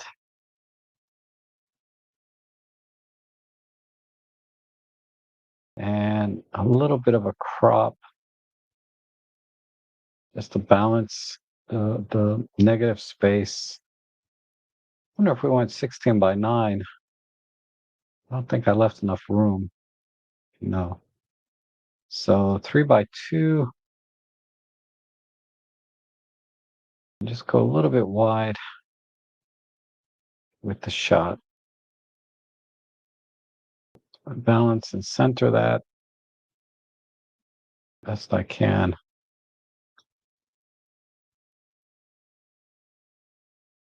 I got a little bit more tilt right about there.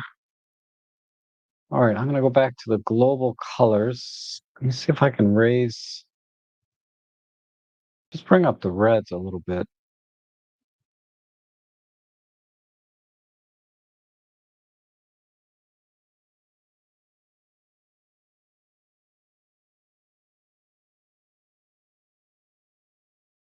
Okay. If I do it this way, a little bit of a push.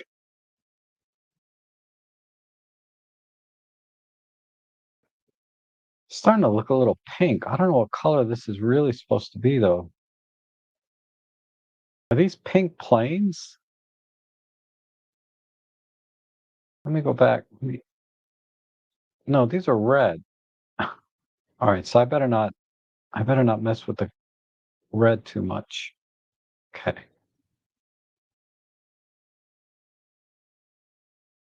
Just give it a little bit more punch. And then use the shadow slider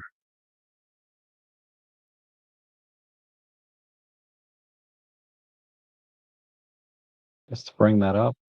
And then let's push the blues a little bit. Uh, Thank you, Paul. They are red planes, right? Yeah, I was kind of messing with the color too much there. Let's pick this blue and just saturate that a bit more.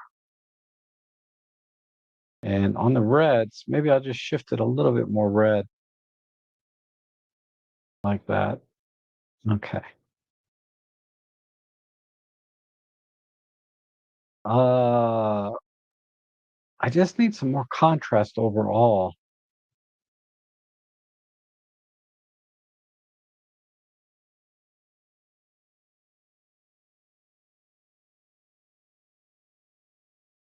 I don't think I can do much with the sky. I mean, I do see a tiny bit of cloud detail in here, but not much.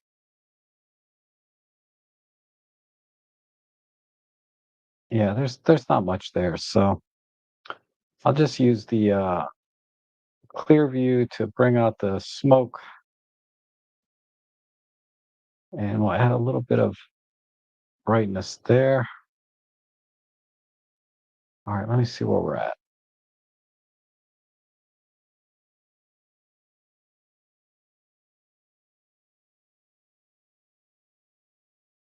Maybe just a slight shift in white balance. So it is a cloudy day. All right, I think that's it.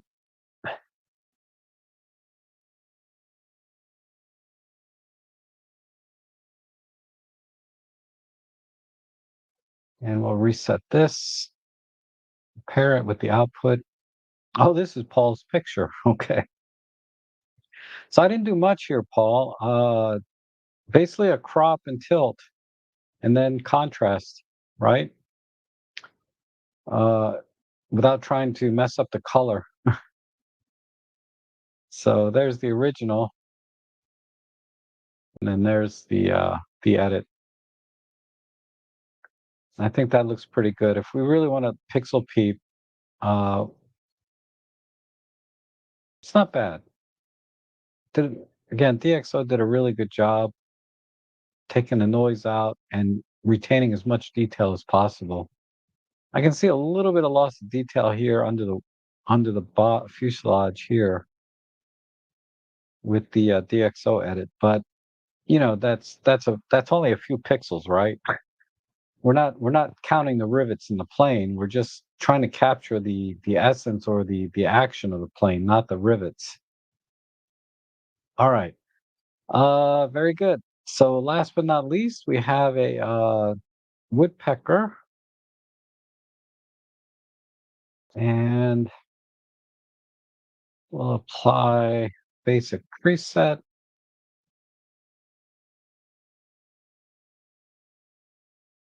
I think a square crop will be fine here. The question is, do we give it, yeah, we'll just move in a little bit.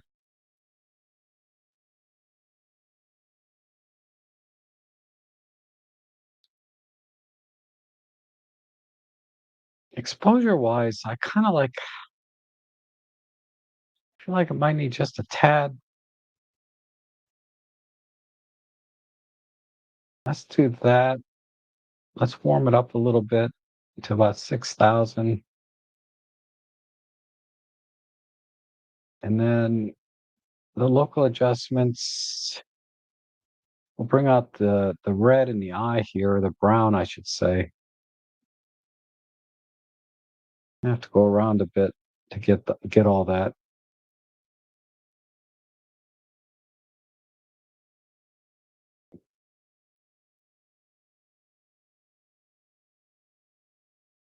Okay. Let's do the beak. So eyes, beaks, and talons. Let's make the beak just a tiny bit shinier.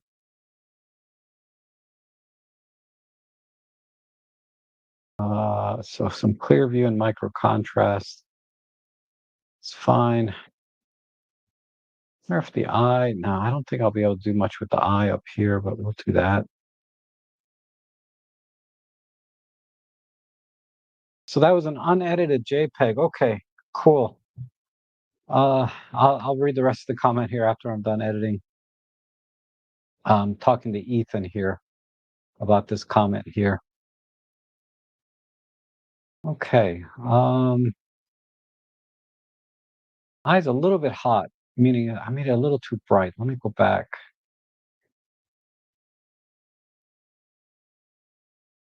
All right, that's good. And then the body of the woodpecker, I think this is a downy woodpecker.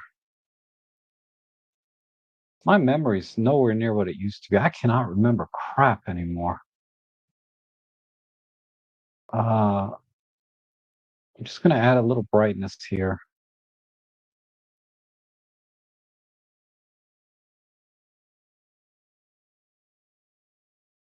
I just want the bird to stand out just a tiny bit more.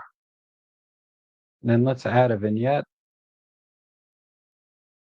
So we invert 0, 0, just pull the exposure.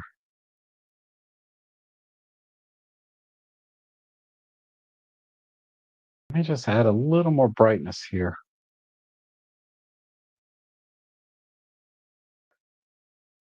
About 8. Okay. I think that's it. Um, I'm going to do the loop to see the fine feather details. See if I need to do anything.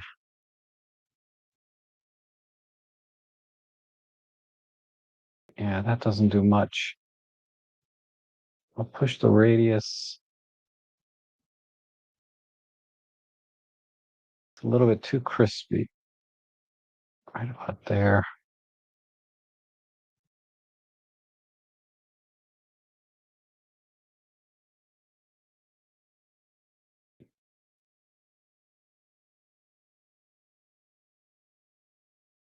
Okay, I think that's acceptable. Tiny bit on the crispy side, but that's okay. Let me go back to my vignette and let's pull that in almost 2 stops, maybe a little more than 2.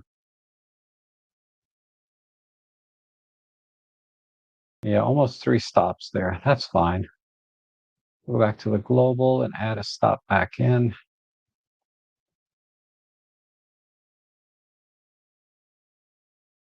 And on the vignette, I might actually cool that off a tiny bit too.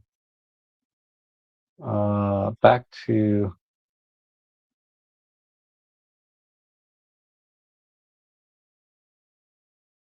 let's see, not that much, clearly, but let's just back it off about 500.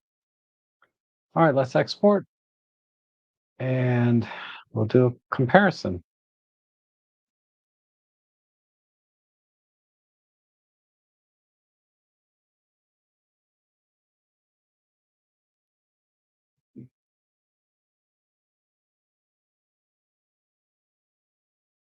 And we'll reset this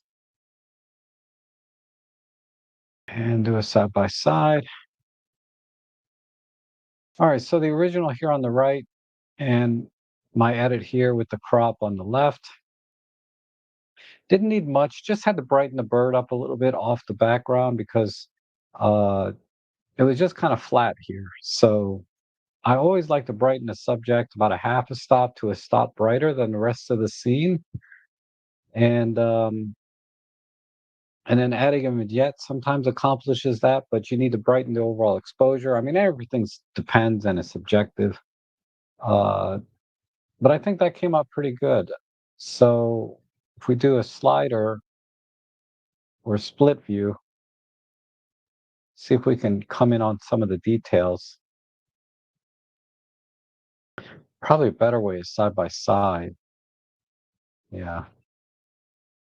And we can see what a great job, with the optics module, and the unsharp mask combination. I think it brought out some excellent detail and destroyed the noise, completely. Um, yeah, that came out really good. Minor clipping here maybe on the highlights, but that's okay. I'm not too worried about it. I think that came out great. Okay. So Ethan says that, so as a JPEG, as I don't shoot RAW, I manually move the focus while in high. Wow. Okay. So you do it old school. Picture, turn. Okay. Uh, so it's a stack of maybe 100 high-res images. So I'm curious, it'd be nice if we could focus bracket with high-res shot mode, like in one, combine those two computational modes, right? That would make things go a lot easier. I don't know if it may be any faster, or it would be easier and more consistent. But that's awesome. That's an awesome shot. And yeah, Paul is just confirming the red arrows. So those planes are red, not pink. And this is one of the shots I took last week. I've sent my edit in for you to see. Oh, okay. Let's go over to the. Let me see if I can open that up. Let's see what's come in while I was doing the stream. Uh, so two new images. Wow, another one here from Surge. And Noah and Mr. Ben. I mean, I think Ben is here. If you guys are still here, I'll be happy to edit these. So let me download this one to the folder.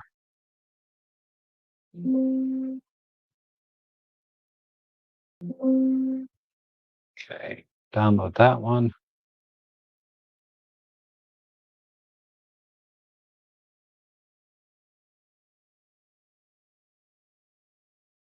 Um, and this, I think, what's this? This is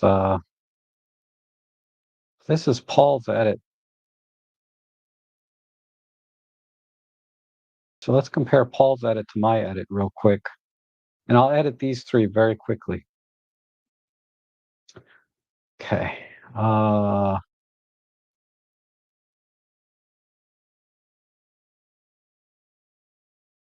Okay, let's trash these. All right.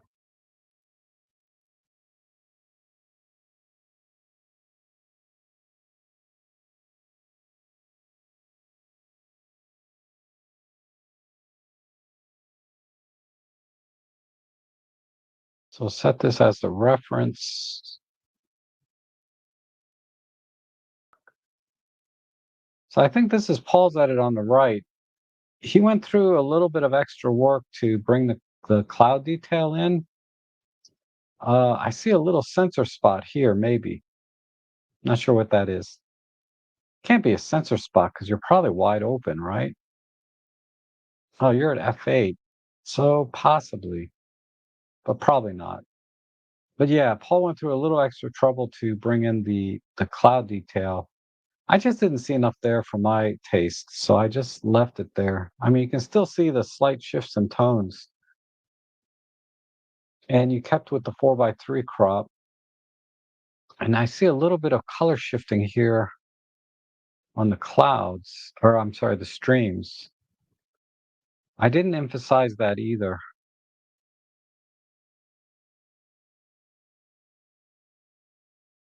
Hey. All right, it's always interesting to see what you guys do with your own image versus what I did. Uh, I learned from what you guys do on your images. Hopefully, you're learning a little bit what you do with what I do with yours, with my edits. And Paul says, I think, yeah, he's straight 9. And Noah's here. Cool. Okay, so I'll go ahead and edit these 3 that came in.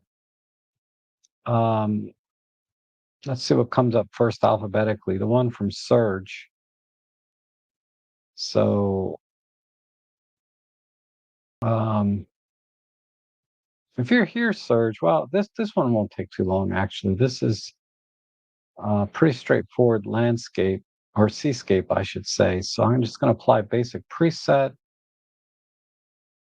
I'm going to get rid of this over here if I can. Uh, but I actually I think a vertical would probably be fine. Let me just crop this as a vertical right there. I don't think I need any of this on the right side. Maybe just a little tighter. Okay, we're getting there.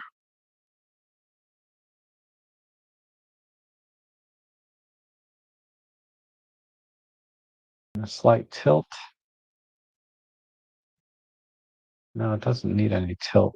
Okay, let me see what I'm cropping out. Okay, so I don't need this rock because we have a lot of rocks here on the left. I don't need this, obviously this. And I like this little bit of orange here, but oh, hey Serge, so you are here. Okay, cool.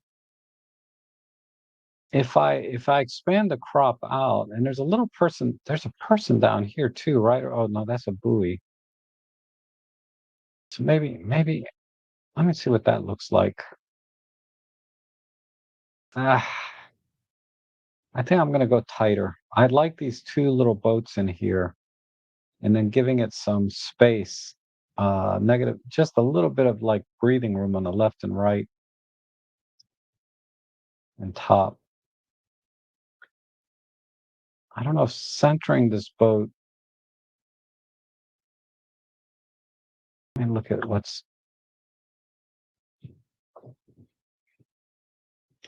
this feels just a little bit off.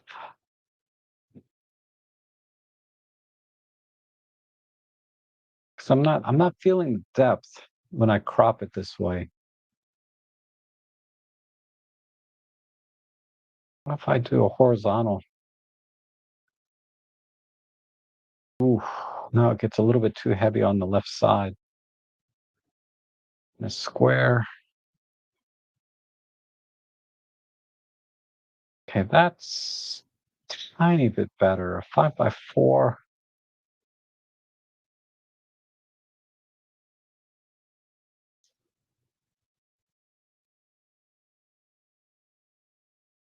I think a vertical 5:4 is what I'm going to end up with.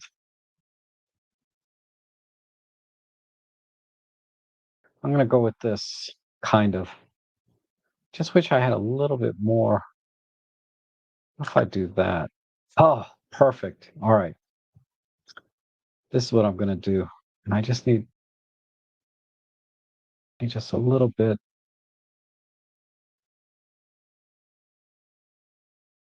And what if I come all the way down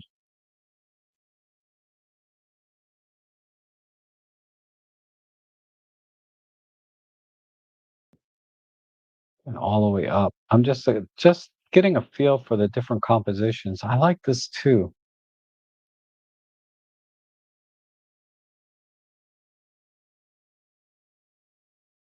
because now the ship is sailing off into the open sea, whereas down here, same idea, but you don't get that sense that it's like wide open up here. And but this is more balanced in terms of composition. But I think I like the feeling I'm getting up here.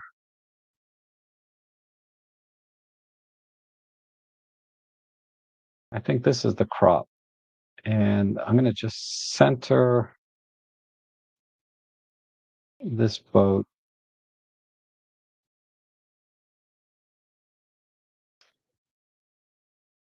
Maybe even a narrower. Let's go back to 4 by 3.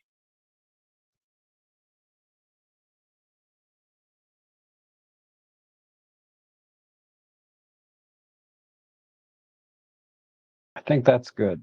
So, I'm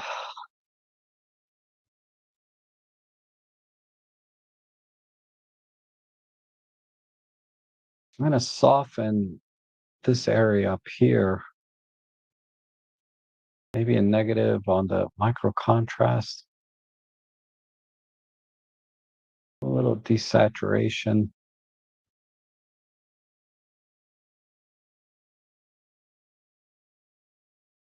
Then do the opposite on the bottom.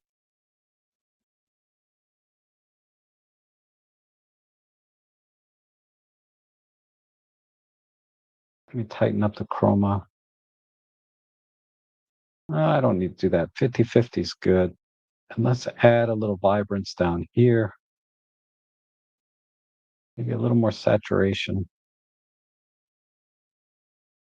And maybe tiny bit of warmth. See, let me go back up here and just even this out a little bit.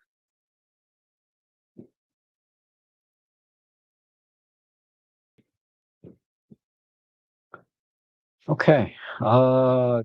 Maybe just a little bit of texture in the rocks and we're done.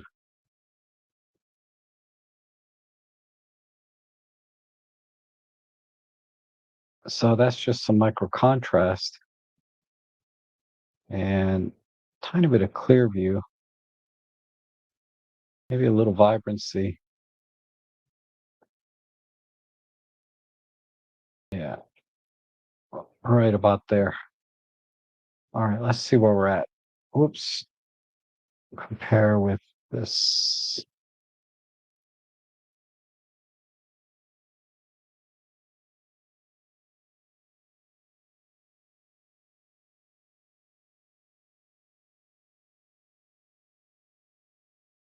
If it wasn't for this one boat, it'd come in a little tighter.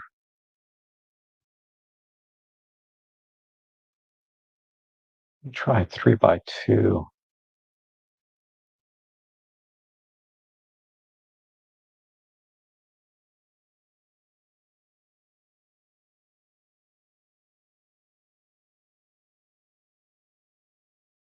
Something right in here. Something like this. This just not quite right, but I'm wondering if it's just this guy here that's bothering me.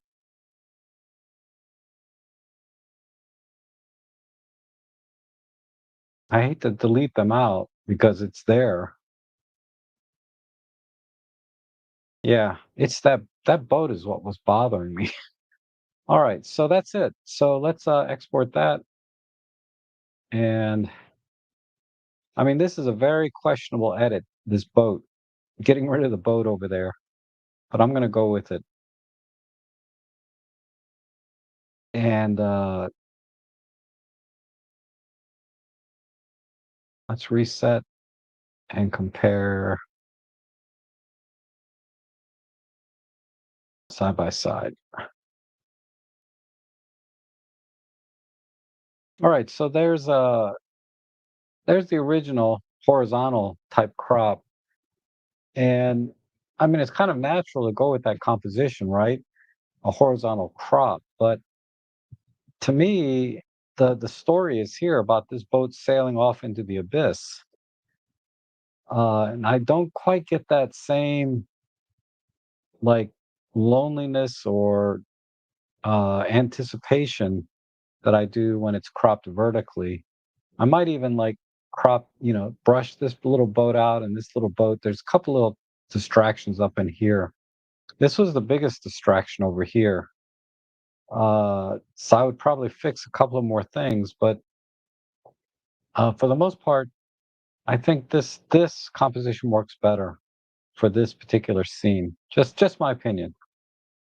All right, that's an awesome shot though, overall. Okay.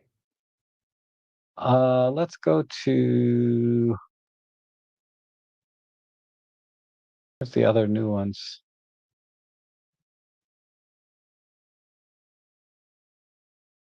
This one is new, right? Okay.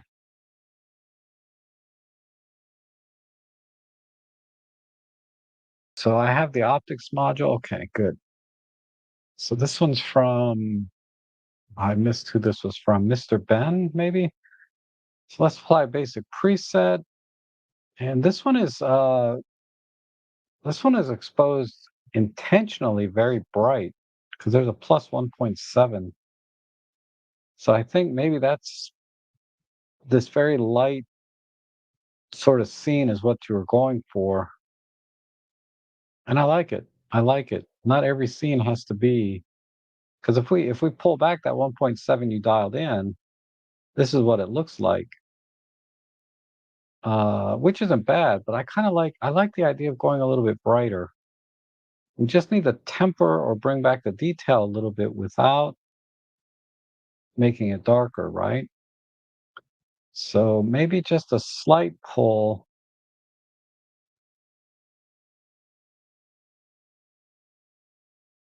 about just about a third of a stop, roughly, overall.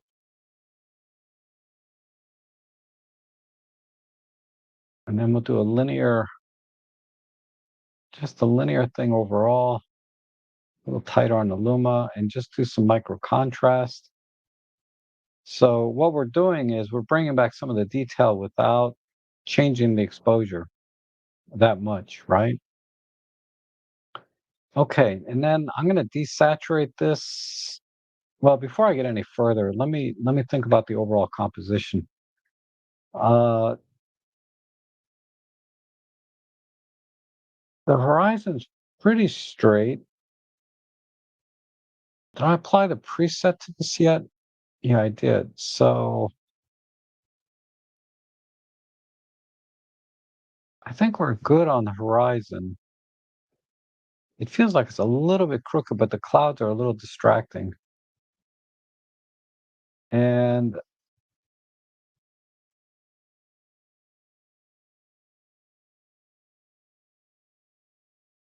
I'm gonna go, this bench is distracting because you gotta have this anchor here with the town, right?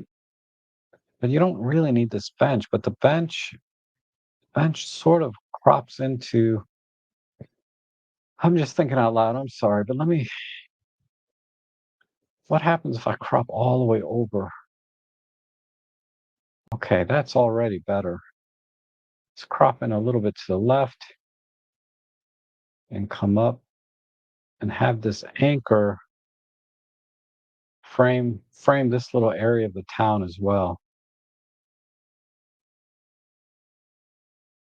Yeah, I like this. Okay, I like this. So this anchor is now framing this little marina. We have very light pastel colors. let's draw on that a bit more. Maybe do it with just saturation. And we're going to bring in some of the details. I'm going to use a brush this time. I just want to bring out some of the details on this wood. What am I at, 50% flow? All right, that's fine.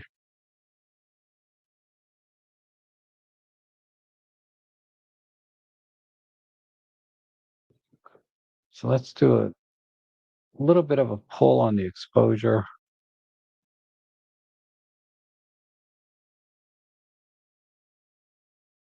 Okay, and then some micro contrast.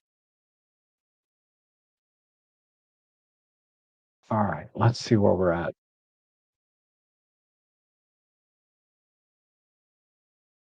Awesome. Awesome, awesome. Okay, so it's just a beautiful scene. All right, so from here, I don't think I need to worry about any of the clipped highlights. I would like a little more blue, maybe. Let me go back to my control line. What if I just pump the blue?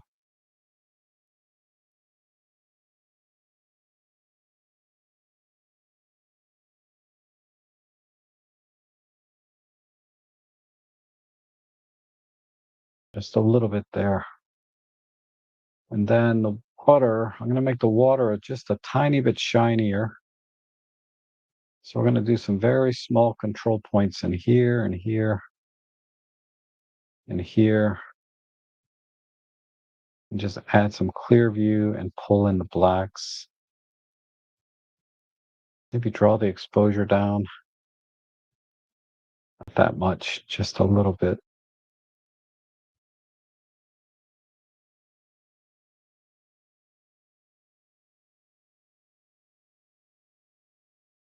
And lots of contrast. How about this spot? All right, I'm going to call it there.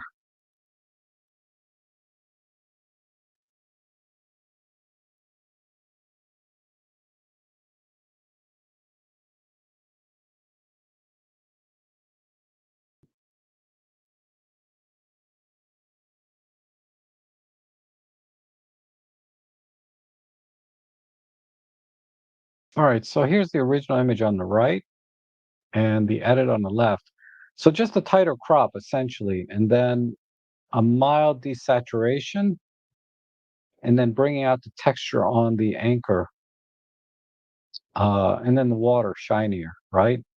So, yeah, this bench is a little bit distracting over here on the left side.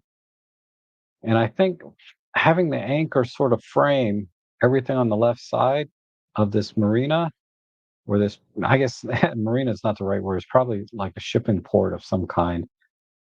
This because this right side is not quite as critical to the scene. It's mostly right in here. So it might be more obvious if I do a split view.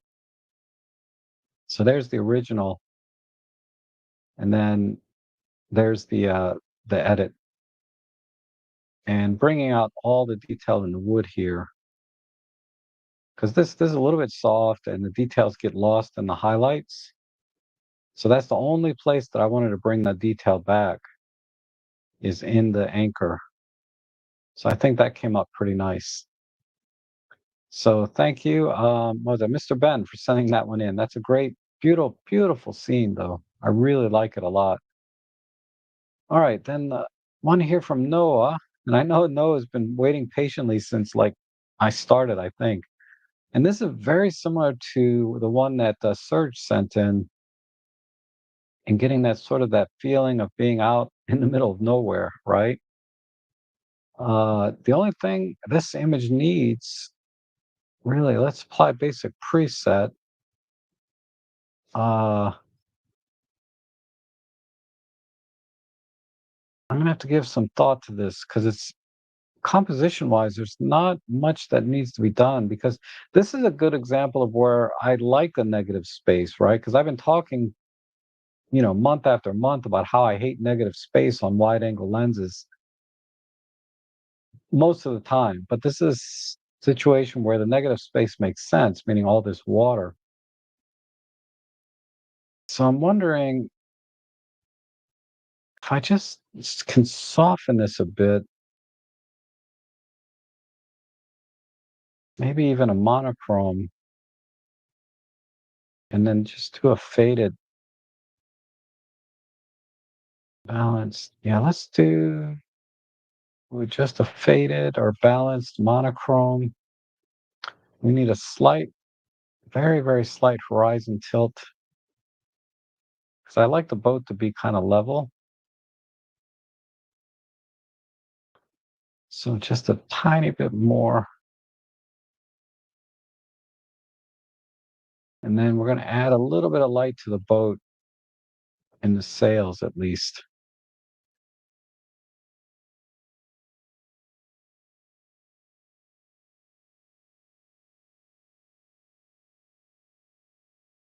like so.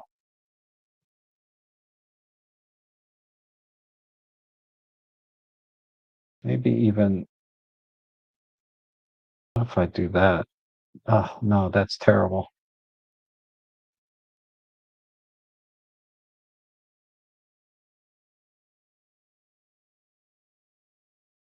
And then the ship itself, maybe silhouette this a little more.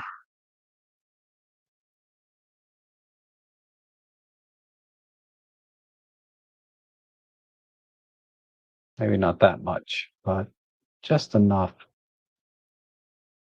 Right about there. Okay, there's a ton of speculars in this image.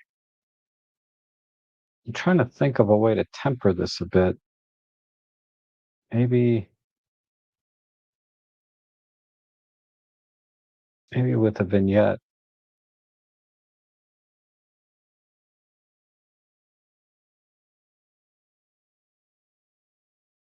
And then let me check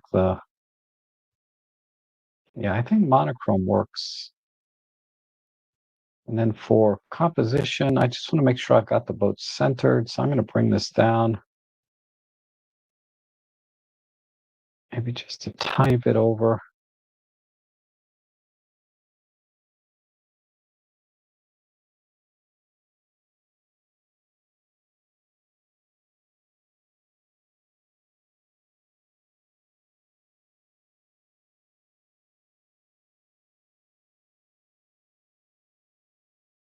Okay, let me check my vignette a little bit.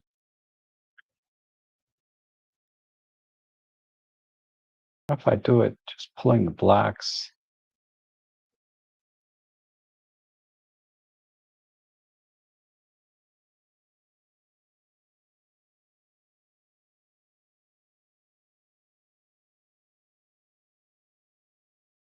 All right.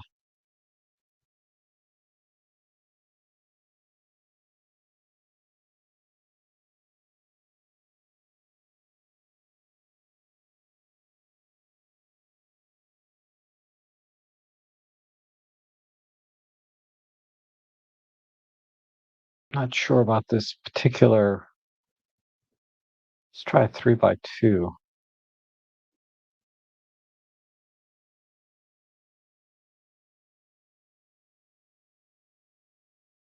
or 16x9. All right. So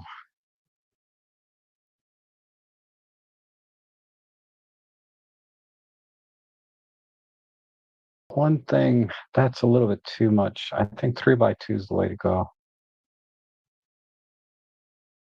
So let me check. Yeah, that's about centered down here. Now, one last thing is the shadow of the boat. Um, whoops, let me bring this in. I want to make sure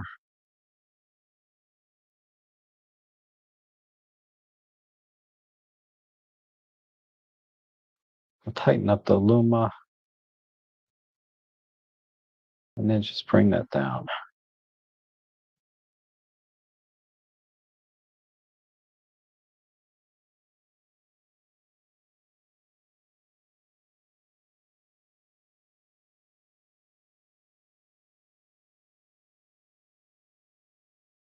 Whoops, why is that? This one and this one. Why is that so giant? Let me just bring that down.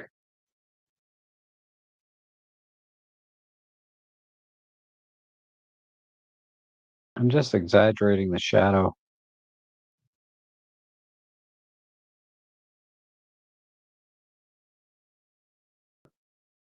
Okay.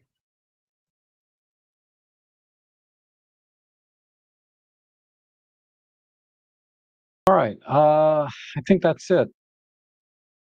So color, yeah, color's not working for me. Let me check my vignette again.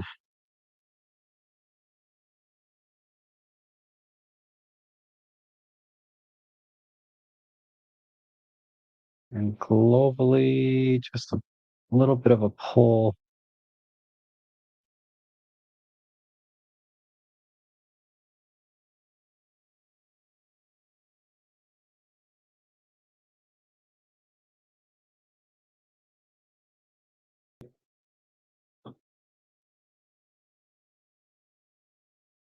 Hmm,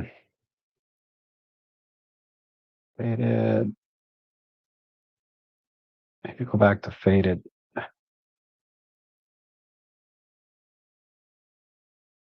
or neutral.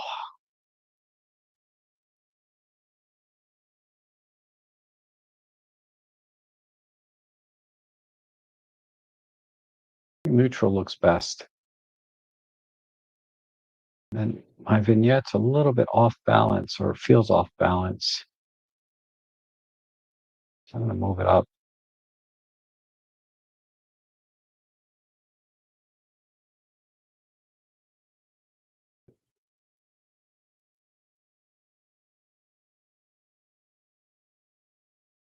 All right, I'm going to call it there. Uh, so I'll export that.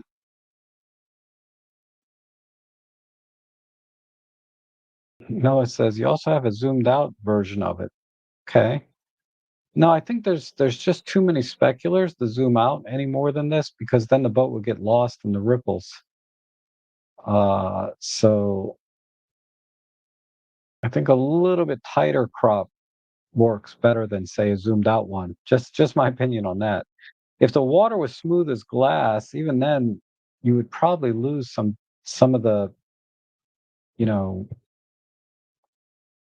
you just wouldn't have enough detail of the sailboat if you're zoomed out anymore, even in smooth water. Whereas, Surges is very similar. The boat was very small, wasn't much detail on the sailboat, but then uh, it was sailing in an outward direction out to an open sea. So that's kind of the difference. So then having it really small makes sense. In this shot here, I think um,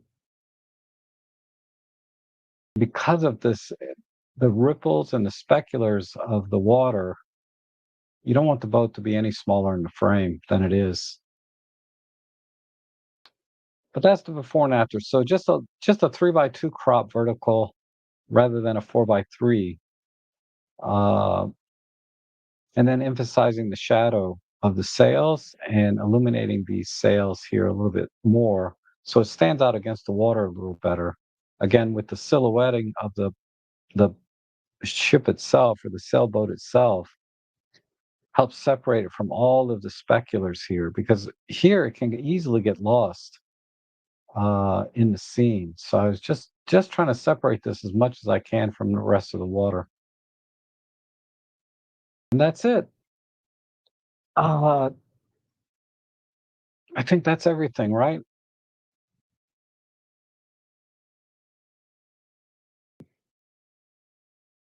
So yeah, I'm sorry I can't articulate sometimes things, my thoughts on the feeling or the mood or the story or whatever it is. Uh, it's hard for me to articulate those things, but you can see the differences, like with where did if we're talking about boats, we set that as a reference.